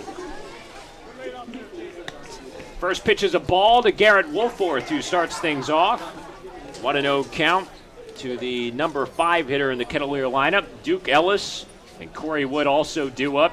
Ketts up 9-8. Ground ball, left side. Third baseman Arenas unable to make a backhand pick as it trickles in down the line in left field. And Garrett Wolforth is aboard to lead off this home half of the 7th. Yeah, great job there. Wolforth sneaking it right by Arenas. The Kettleers needed a response after that, and they've got it. The official scorer will rule that a hit. That is a hit, and you can call it a double for Garrett Wolforth. Third time he's reached successfully today. He'll stand on second base with nobody out here in the bottom of 7. The left-hander and Zach Knoll coming on out of the pen for Chatham. Their starter, Dan Hammer, who is going to be the starter for the Eastern Division in the Cape League All-Star game, was roughed up 3 innings, allowing 9 runs on 8 hits. Miller was a good stop plug for the Anglers, and now the lefty and Knoll. Facing off against Duke Ellis here with a runner on second. Ellis showing bunt, pulls it back, fastball high for ball 1. Arenas at third, and McCann the first baseman. Those 2 will be coming in at the corners. Duke Ellis, a pretty good bunter for the Kettleers. He's executed 1 sacrifice this season. The 1-0, bounced off a bunt in front of the mound, and all that Knoll can do is throw it down to first, but Ellis beats it out. Infield bunt single, Duke Ellis showing off his speed, and what a job that time to advance the runner and be safe himself. There'll be runners on the corners with nobody out. Beautiful job from Duke Ellis. Such a good bunter, such a good runner, executed both to perfection there. And now the Cats really in business, looking to respond. Ellis on first, Wolforth up to third. The left-hander and Zach Knoll from Oregon will be facing Corey Wood here. Wood, a nice day so far, reaching in all 3 plate appearances. A single, an error, and a walk. And he's scored 2 runs. A chance to add to this Cotuit 1-run lead here in the bottom of 7. First pitch from Knoll. Wood showing bunt, pulling it back as Wolforth took a pretty big lead at third, and he retreats back to the bag. Sable, the catcher, thought about snapping back to try and get the lead runner. Mike Roberts, the Kettleer head coach at third base, cycling through the signs. Sun going down at Lowell Park. Wood at the plate. Knoll, the big lefty, kicking and dealing. Fastball on the outside corner. That levels up the count 1-1. So Wolforth leading off the inning with a double down the left field line. Then a bunt single from Duke Ellis. First and third, nobody out. The 1-1. Bunt popped up by Wood. Arenas crashing in from third to make the catch on the run. And a botched bunt attempt there, caught by the third baseman for out number 1. Great job from Arenas there, showing off his range, charging in, and then also nearly getting a second out at first, but Duke Ellis too smart, back in time. Now a double play ball, still in play with that infield at double play depth. Brady Smith's got to get this one in the air with 1 out, just blasted into the outfield. The Kettleers need some cushion here, up just 1. Smith at the plate with runners on the corners. Knoll's first pitch pulled the string on him. Good curveball, strike 1. The trees in right field still kissed by the sun. The rest of the field pretty much under the shadows. A weathered field here at Lowell Park. You can see some of the patches of dead grass in the outfield as we work into the dog days of July. The 0-1 curveball off the plate. Smith taking 1 ball and 1 strike. Paul Widener, the first base coach, meeting with Duke Ellis, who will now take his lead off the bag. Garrett Wolforth, accompanied by Mike Roberts at third. Gap on the left side of the infield with the middle of it at double play depth, and a good curveball from Knoll, getting ahead in the count, 1 ball and 2 strikes.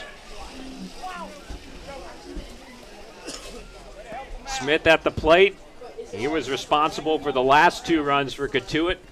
A 2-run blast back in the 3rd inning. That made it 9-3. A whole new game here, 9-8. Cotuit still in front as Knoll will fire over to first to check on Ellis.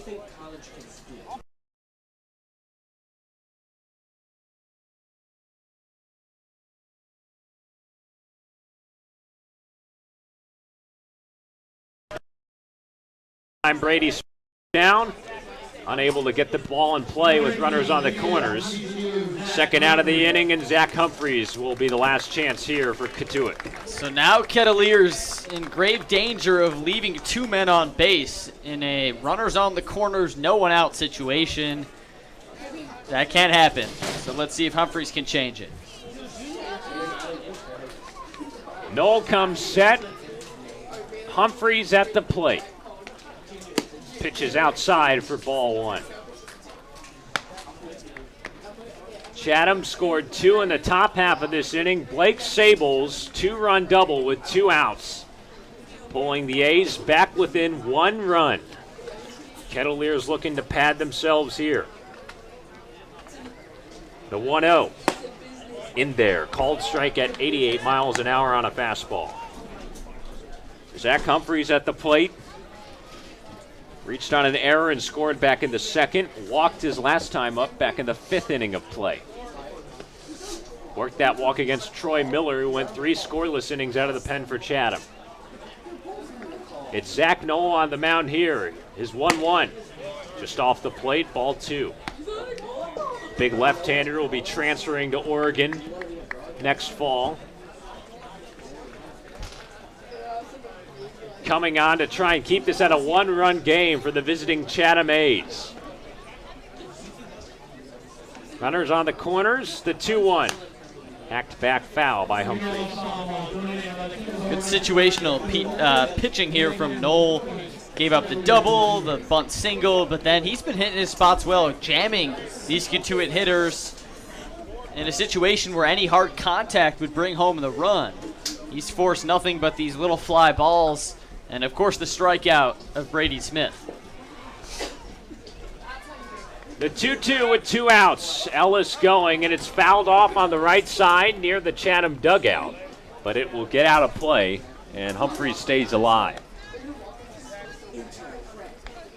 Activity in the Kettleer bullpen down the left field line. Steven Schock is the man, the right-hander submarine thrower.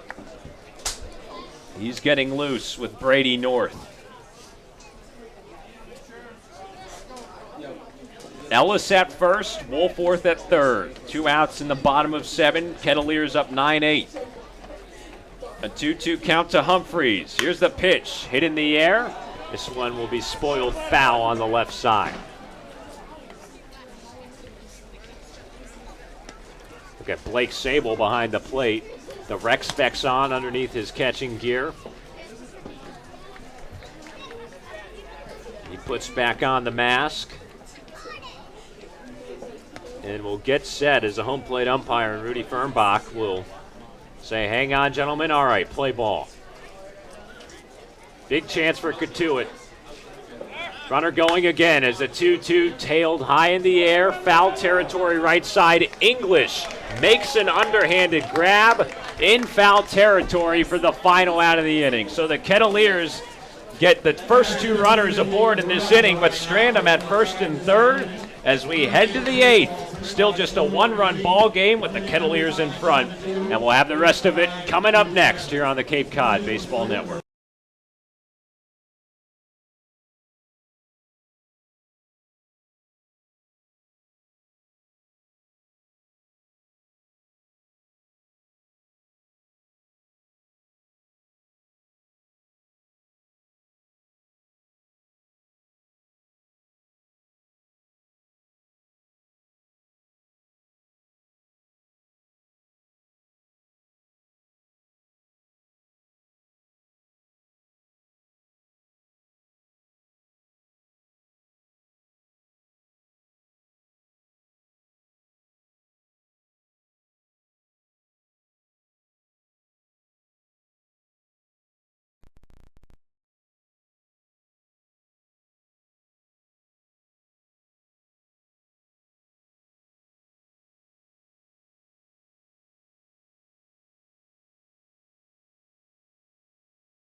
And we enter the home stretch here at Lowell Park, top of the 8th. It's 9-8. Kettleers barely hanging to this lead. And a good part of the Chatham order coming up to face off against the Alabama kid and Deacon Metters. Spencer Torkelson, Michael Bush, and Colin Simpson due up for the Anglers, who have stormed back. Kettleers led this one 7-0 after 2, 9-3 after 3 innings. But Chatham has scored 5 unanswered runs here, and they've made it a 9-8 ball game. Breathing down Cotuit's neck as the 1-0 comes into Torkelson. Kettleers stranded 2 base runners in that last inning. They had runners on the corners with no one out, but couldn't convert. As the 1-0 comes in for a strike, 1-1 the count on Spencer Torkelson. He's been a menace today, 3 for 4, 2 singles and a 2 RBI double with a run scored. 1-1, big hack and a miss. There's strike 2. Of course, the last time that these two faced off, Metters and Torkelson, it was late in that 6-1 Cotuit win back on that Sunday doubleheader, and Torkelson took him yard. 1-2, Torkelson just takes him for a little tapper foul. It's a 1-2 count. Such a powerful Chatham lineup. Came into this ball game with 28 home runs. That was second, trailing just Orleans with 30. Well, now Chatham has 30. Home runs from John Rave and Colin Simpson today. 1-2 to Torkelson. Just misses with the curveball high. It's ball 2. The Anglers also lead the league in stolen bases, of which they have a couple today. Now the 2-2 to Torkelson. Smoked foul. Liner on the left field side. Count stays pat. 2 balls, 2 strikes. Defensive alignment for the Kettleers is a shift. We've seen that a couple times today against Torkelson. 3 infielders on the left side. Brady Smith, Mike Salvatore, Corey Wood. Only the first baseman, Dillard, on the right side. Here's Metters 2-2. Just jams him up inside. A ball, and it's a full count. Outfield also shifted a bit over. You can tell especially with the center fielder, Duke Ellis, pretty much parallel with the second baseman, Corey Wood, off to the left of second base. Payoff pitch, and time called by Spencer Torkelson. You get the sense, even though there's no one on, no one out, a big pitch coming up as Mike Roberts lets home plate umpire Ruby Firmbach hear it. Now Firmbach turning. Writing something down in his notebook. He might have just issued a warning to Mike Roberts saying it's your mistake. Unhappy with the last ball strike call. Roberts leaning over his perch in the dugout with the Cotuit windbreaker. Payoff pitch from Metters, swung on and skied high deep into left field, but foul as it falls into the trees and the Cotuit bullpen watches it fly. A smile from Spencer Torkelson, who tattooed that one. But foul by a good deal. And this long at-bat will continue. 3 balls, 2 strikes, no one out, and no one on. Metters kicks and fires. Swung on, and this one tattooed. Deep left field. Tolia going back, and he watches it fly. A solo home run for Spencer Torkelson. His first of the ball game, his 6th of the season. And we are knotted up, 9 runs apiece. The barn burner continues here at Lowell Park. What was once a 7-0 Cotuit lead, a 9-3 Cotuit lead a few innings later, has turned into a tie ball game, and we're down for a good one in the stretch. That kid's a beast. Golly. Woo. Tie game. All right, reset, new ball game, put it behind you, right? Right. Screamer right at Michael Bush. He ducks out of the way with a smile. 9-9.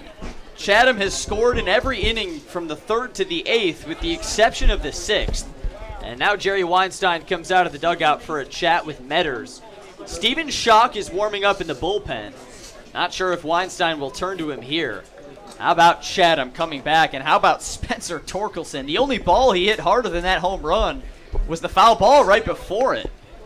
Yeah, he almost got it on that foul ball, and the one that he did it fair, no doubt, or right away. Deep to left field into the woods. And Cotuit's certainly not out of the woods. Nobody out in this 8th inning, and Chatham has had all the momentum. I mean, all of it. If you ever watched National Treasure, remember when John Voight says the status quo has changed, you got to get it back in our favor. That's exactly what the Kettleers need here. 1-0 from Metters. Trails inside for ball 2. Weinstein sticking with his man here. That was the second home run of the season for Torkelson off of Deacon Metters. His last 2 home runs here in Chatham have been off of Deacon, hitting a home run in his last game on the Cape before heading off to Team USA. Mike Roberts still unhappy with the home plate umpire Ruby Furbach. Unhappy with the ball strike call. Thought Spencer Torkelson should have been struck out before the home run. And there's a swing and a miss for strike 2 on Michael Bush, the UNC Tar Heel. He's 1 for 3 today with the single and a walk. 9-9 here in the 8th. Metters pitch bounces in the dirt, full count. The Kettleers scored 2 in the first, 5 in the second, and 2 in the third. They haven't scored since. 4 goose eggs in those middle innings. And now here's the payoff pitch. Swing and a miss for Michael Bush. Deacon Metters recovers nicely with his 3rd strikeout. 1 away in the 8th. That's the way to rebound. That's what pitching's all about, mental toughness. A lot of it is just between the ears, above the shoulders, and that's the way to bounce back. You're still facing the heart of this very dangerous Chatham lineup, sending down a good hitter, and Michael Bush. Here's a good hitter. Colin Simpson looks at ball 1.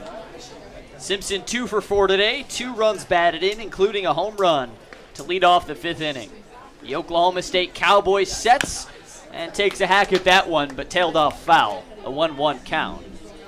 Simpson, the DH today out of Oklahoma State. A lefty going up against the righty fire thrower in Deacon Metters. Simpson on a 10-game hit streak. The hottest hitter in this lineup.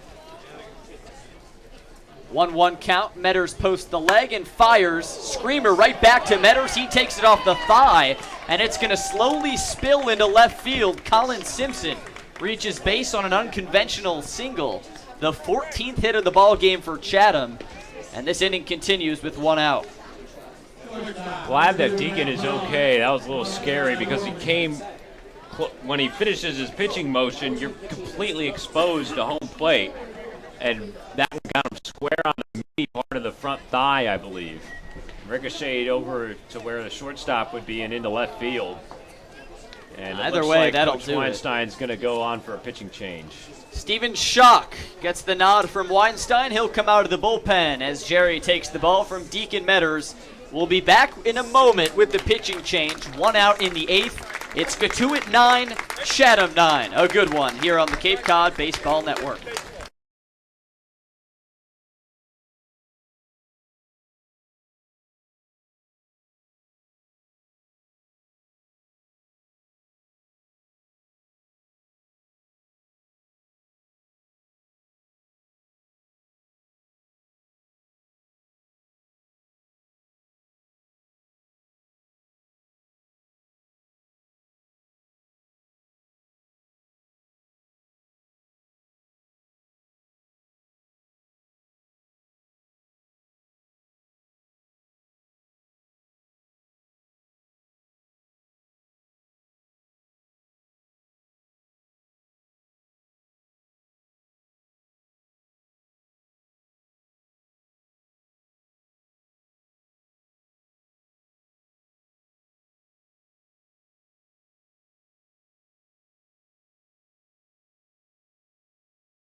Welcome back to Lowell Park. Welcome back to Lowell Park. Pitching change for the Kettleers as Steven Schock comes on, and some fireworks on the field.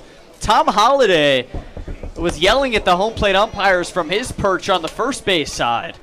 That prompted Mike Roberts to come running out of the Cotuit dugout, upset with the fact that Holliday was yelling at the umpires. Not sure what Holliday was upset about, but Roberts seemed upset that Holliday was yelling at all, saying he can't intimidate people in this league and yell at me. And now Roberts back to the dugout.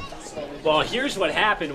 When Deacon Metters was initially pulled from the game, I believe he started shouting out either at the home plate umpire or maybe just to himself. I'm not sure what. And then Jerry Weinstein was out there after the pitching change, and he was going back and forth in the dugout for Chatham with Tom Holliday. And then Mike Roberts eventually came out, and there was a nice shouting match. It was really getting tight late. So runner on first for Greg Jones. Schock is the new pitcher. The submarine right-handed thrower out of UMBC comes in. And a good spot for him. One of the Kettleers' 3 All-Stars. He's been dynamite. An 0.61 ERA on the season. He hasn't given up an earned run since June the 17th. His first pitch to Jones, a good one. On the outside corner, strike 1. 16 strikeouts this season for Schock, just 4 walks. His last outing was the second leg of the home-on-home against Harwich on Wednesday. He went 2 1/3 scoreless, just 1 hit and 4 strikeouts. 0-1 with the runner at first. Here's his pitch. Outside, the runner going. That's Simpson. He's caught in a pickle. Salvatore at second, throws back to Dillard at first, who applies the tag on Colin Simpson. So the Kettleers catch Simpson trying to steal. And just like that, you can clear the base paths with 2 outs. I tell you what, this Wolforth kid behind the plate is not a bad arm. He got him in a hurry, and he actually was delayed getting into the other box and clearing himself some space to throw. And he was still able to get the runner in Simpson, who's not a fleet-footed guy by any means, but pinned him down nicely. Good job, Garrett Wolforth. 1-1, Shopper right side, rolling on the line in foul. Thomas Dillard will make sure it stays foul. Now a 1-2 count on Greg Jones. Mike Roberts still yelling jeers from the Kettleers side. Tense moments. Coach Roberts was unhappy with a lot of the ball strike calls from our home plate umpire in Spencer Torkelson's at-bat. Of course, he hit the solo home run that tied the game up.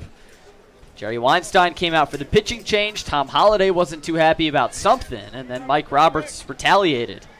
Wild times. We've seen it all in this 9-9 ball game. 1-2 count, 2 outs. Here's Schock's submarine pitch. It's popped foul on the left side, and the count stays put. How about the big donkey himself, Steven Schock this season, his second year as a Kettleer out of UMBC, transferred to UMBC from Appalachian State. The DMV kid from Laurel, Maryland, and he's been lights out. A deep breath from Schock. Here's the 1-2 to Jones. It just misses outside, and it's a 2-2 count.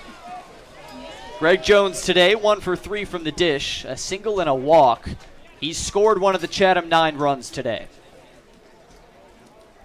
The 2-2.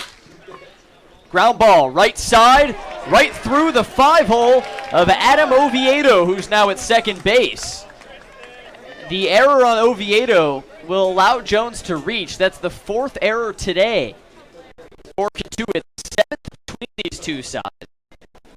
And that's a way to announce the defensive substitution as Adam Oviedo comes in the game for Corey Wood. So Oviedo at second, Salvatore at shortstop. So a new double play combo for the Kettleers. Oviedo will also come in to bat for Corey Wood in the 7-hole. Well, that's not the way you would like to introduce yourself to the ball game. Adam Oviedo coming in for defensive purposes and playing new position. This first time we've seen him at second base, and just a little routine ground ball that he boots there. And now a pinch hitter here. It's Drew Mendoza out of Florida State, college teammate of Mike Salvatore. So Mendoza in the ball game. Lefty infielder, a junior at Florida State, 6'4", 220, and Schock will check on Greg Jones once again. Now, when you look at Greg Jones over there at first, remember how speedy the guy is. He's the best base stealer in the Cape, on the best base stealing team in the Cape. Runner on first, 2 outs. Mendoza still awaiting his first pitch. He won't get it. as Shock will check on the runner once again.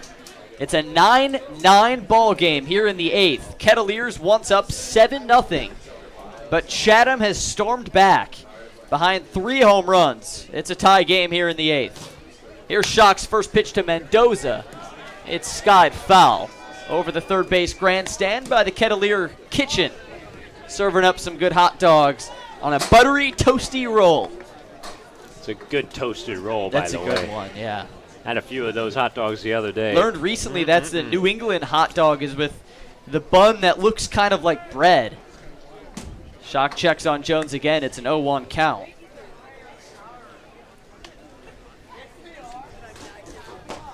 Mendoza at the dish. He's got the Chatham Royal Blue wood bat.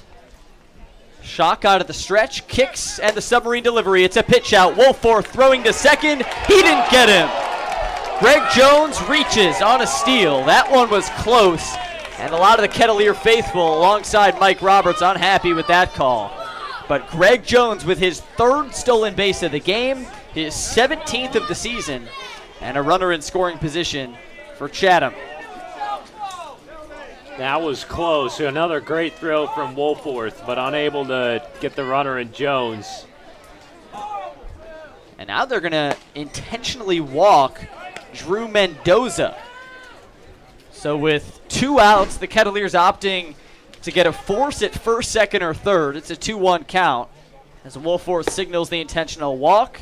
Shock still dealing the intentional walk from the subby style. And this will put runners at first and second. As Shock sends in the 4th ball. And that'll put Mendoza at first. Greg Jones still at second. And Jorge Arenas coming to the plate with a chance to give Chatham the lead. It's a 9-9 ball game. Runners on first and second. Jorge Arenas at the plate as the sun continues to set. Darkness starting to creep over Lowell Park ever so slightly. Remember, no lights here. We've had 2 games this season called due to darkness. And with the barn burner this game has been, almost 3 hours of game time already. As Jorge Arenas comes in. Brady Smith, the third baseman, shading over towards the line. No doubles defense for Cotuit. Shock's first pitch to Arenas. He lays down a bunt. It's a pop-up to Brady Smith that rolls out of play in foul territory. An 0-1 count. Looked for a moment like it might be playable for Smith, but just falls in front of him. And it's an 0-1 count. What a game this one has been, man. It's been a fun game. It's been a little bit of a nervous wreck now for the Kettleers, who have blown a 6-run advantage. 7-run advantage, I beg your pardon. And now the infield coming together, a mound visit.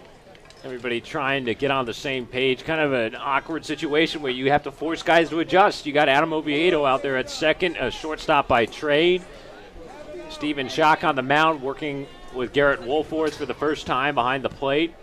Just things like this where you really have to bear down together as a team and wipe away the fact that you might have blown a big lead and play big in the late stages of this one. A tie ball game, and Chatham threatening to take a big first lead of the day. Kettleer faithful saying have an out. Let's see if Shock can have one here as Arenas sends a line drive foul on the right side. An 0-2 count.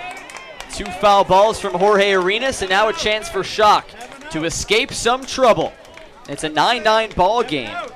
It's been a long top of the 8th. Spencer Torkelson got the party started for Chatham. The first at bat, he hit a home run. A moonshot over the left field fence.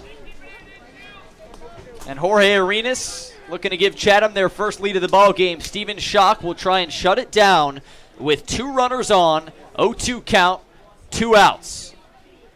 Shock looking back at second, now to the plate. A deep breath and he'll step off. Trying to keep the speedy Greg Jones honest at second. Jones doesn't even retreat back to the bag. He'll keep his healthy lead.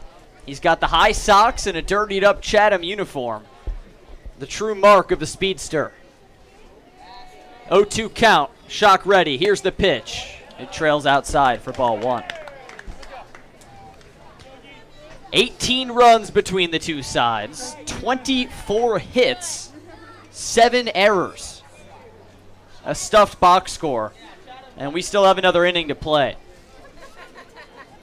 Now ready once again for the 1-2.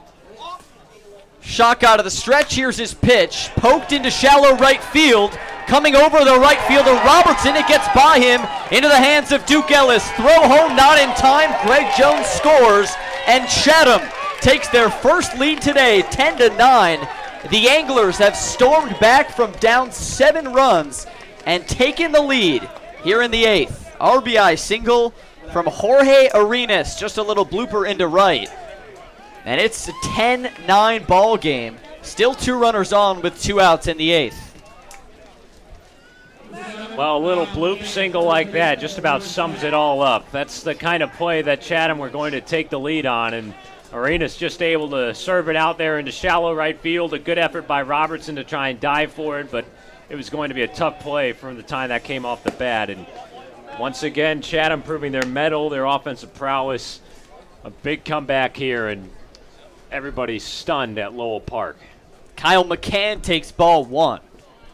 So it's now Mendoza at second, Arenas the hero at first. 1-0 to McCann, skied high. Fly ball into the outfield. Playable for Duke Ellis. The left fielder will trot over and make the catch for out number 3. But the Chatham Anglers take the lead, storming back from down 7. A home run from Spencer Torkelson. An RBI bloop single from Jorge Arenas. And it's a new ball game once again. Chatham 10, Cotuit 9. The Kettleers have to press for a run as we head to the bottom of the 8th here on the Cape Cod Baseball Network.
It's a changed game here at Lowell Park. 10-9 Chatham as Will Robertson skies the first pitch from Gregory Valise to left field, where it's caught by the new left fielder Colin Simpson.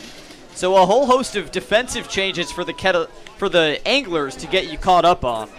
Gregory Valise, the pitcher out of Miami by way of beautiful Key West, Florida, comes into the ball game, hard-throwing righty, has a 2.87 ERA on the season. He'll come in to pitch this frame. Colin Simpson, who was DH, comes out to left field. So Chatham has lost the DH spot. And over at second base is Michael Bush. Michael Tolia fouls this one off. It's an 0-1 count. So Valise, the new pitcher, Colin Simpson in left, and Michael Bush, the North Carolina Tar Heel, at second base. Gregory Valise His 12th appearance of the season, he sends the 0-1 outside for ball one.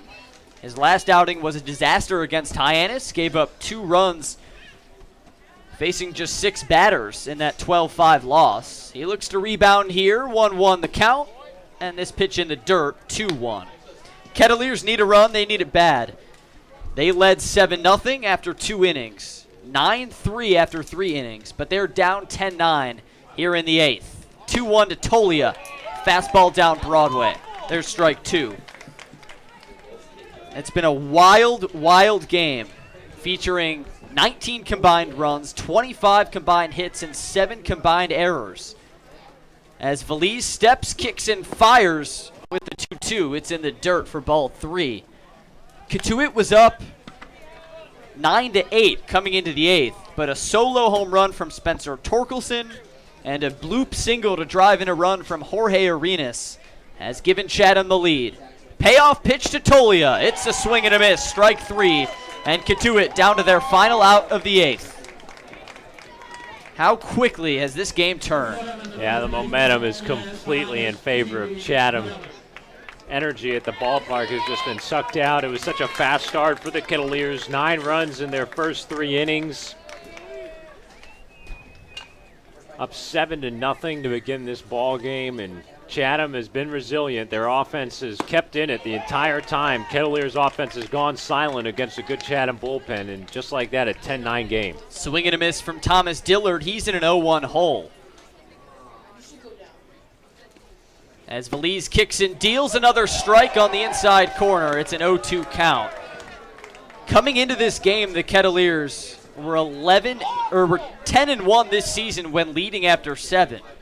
As Valise sends the 0-2, swing and a miss, strike 3. He sets him down on strikes.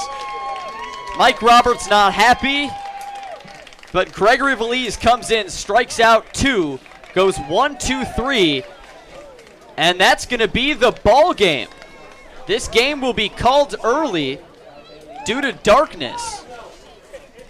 As the Chatham Anglers come onto the field to celebrate, Mike Roberts seems confused talking with the umpires, but right after that strikeout, home plate umpire Rudy Firmbach, denoting that this will be the last out of the ball game. The game called due to darkness. It's pretty dark at Lowell Park. Tough to imagine these two teams playing another inning with all the runs and the errors. It's been a long game, going on 3 hours, 2 hours and 58 minutes of game time. And that'll do it. Final score, Chatham 10, Cotuit 9. The Kettleers were up 7-0 and 9-3 in this ball game. But the Anglers stormed back for a 10-9 win, and Mike Roberts still unhappy talking to these umpires. What a comeback for Chatham. Yeah, you gave all the credit in the world to Chatham. They took this game. They never gave out, never down and out. Offense was great. Torkelson, the cherry on top to tie it, and then just a little bloop single from Arenas to give them the win. And unfortunate that this game had to be played in 8 innings, and due to darkness here at Lowell Park, we couldn't get the full 9, but the umpiring crew is going to walk out of here, ignoring the rest of Mike Roberts' argument. He is clearly not happy. I see where he's coming from. You wish that a game could be played to its full extent, but with the situation here at Lowell Park and no lights, you understand when they had to make the call. It is pretty dark out.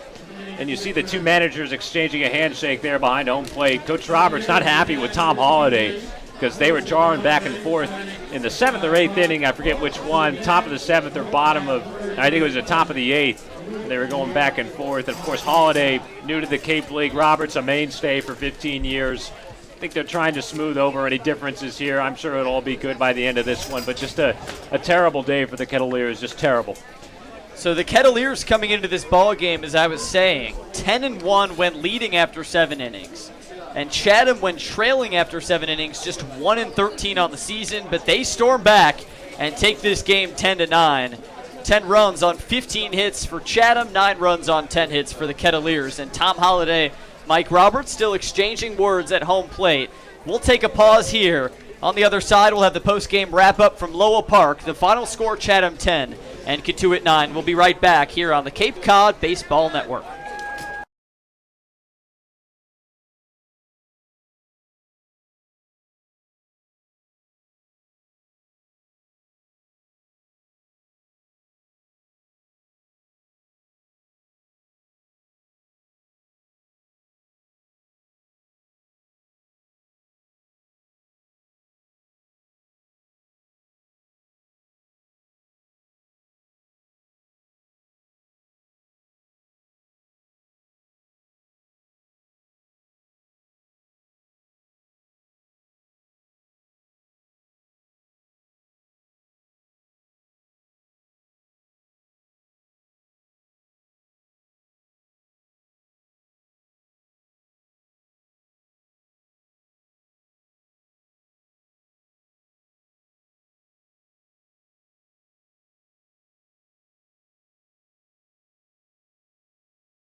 Post-game wrap-up from Lowell Park, recapping a wild game that ended in a Chatham 10-9 win in a game that was shortened to 8 innings due to darkness. Gregory Valise came on for the save, struck out Michael Tolia and Thomas Dillard to end it, and then the game waved off by the home plate umpire Ruby Firmbach, saying the game's called due to darkness. Mike Roberts wasn't happy, but the umpire's word is the final word. It is pretty dark at Lowell Park as the sun has set, so that's all we'll play as Chatham wins 10-9. To recap this one, might take a while, so bear with us, folks.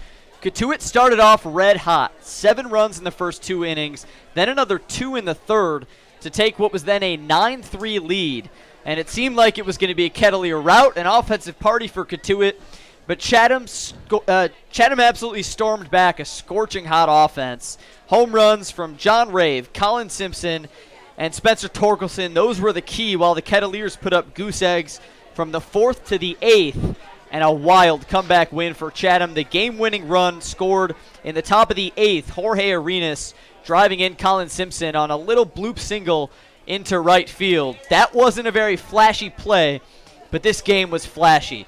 5 home runs between the two teams, 19 runs, 25 hits, a barn burner, but at the end of the day, a comeback win for Chatham, and a result Cotuit will want to soon forget. Yeah, you feel gutted for the Kettleers. Just a gut-wrenching defeat today. Unfortunately, they weren't able to finish this one off against a very talented Chatham team, and offense is the name of the game for the Anglers, and they displayed that full blast today. You knew they were going to be a threat to score after scoring 17 against Brewster last night.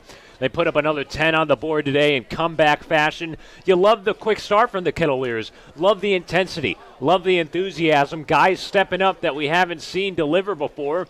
Mike Salvatore and Brady Smith with 2-run home runs. Both of them their first home runs of the season.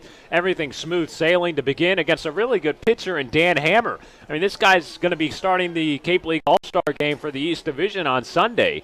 And the Kettleers got to him big. Three innings, and they got 9 runs on the board for his ledger. And that was a great start, positive start for the Kettleer offense, but it just went downhill from there. You got the sense that they needed just that last knockout punch, and the offense just wasn't able to get that against a really good Chatham bullpen. And we were saying it felt like 9 runs wasn't going to be enough to win this ball game, which is rare. Usually 9 runs will win you the ball game, but today, with the way Chatham was playing offensively, those guys, Blake Sable ended up with 2 hits and 2 RBIs. John Rave had the home run. Spencer Torkelson, certainly the player of the game, being interviewed right now from the Chatham media. He was 4 for 5 today, 3 runs batted in, including the game-tying home run to lead off the 8th inning.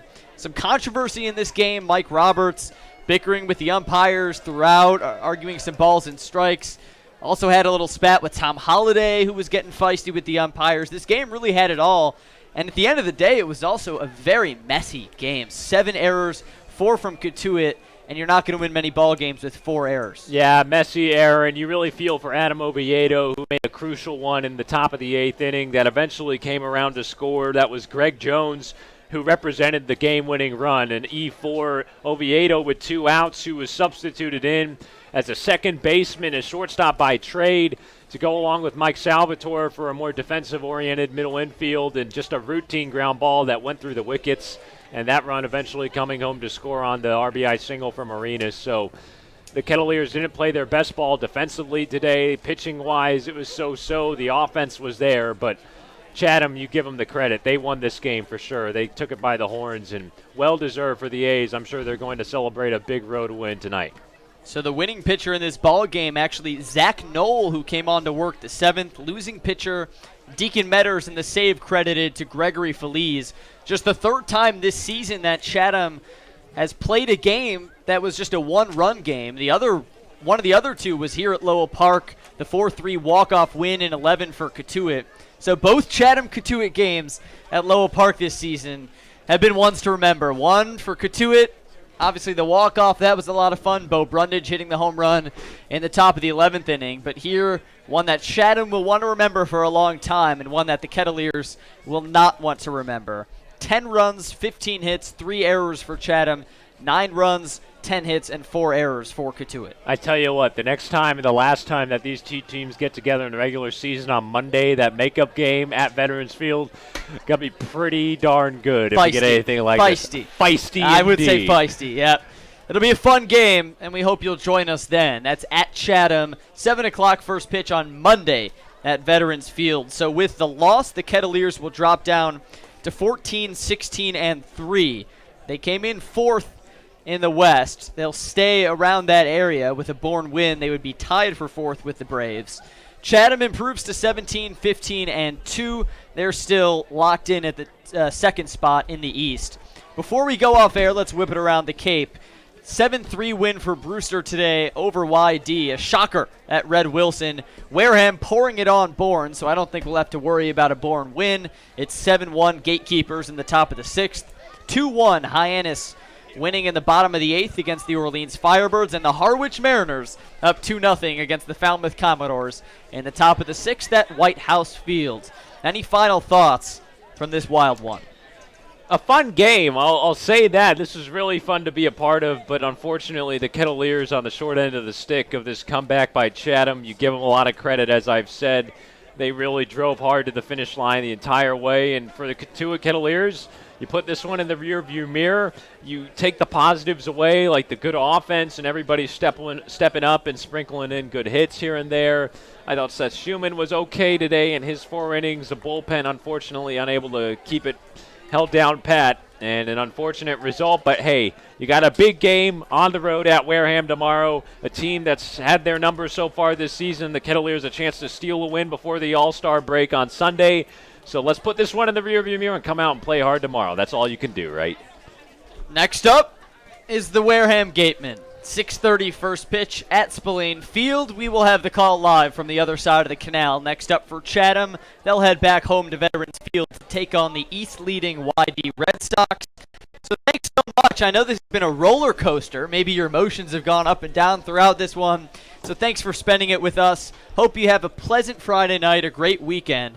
And for my broadcast partner, Sam Niederman, Mason Horodisky, our director, Bailey Hewson, Robert O'Neill, Max Curran, our broadcast assistants, and Martha Johnston, our producer. I am Sam Brief.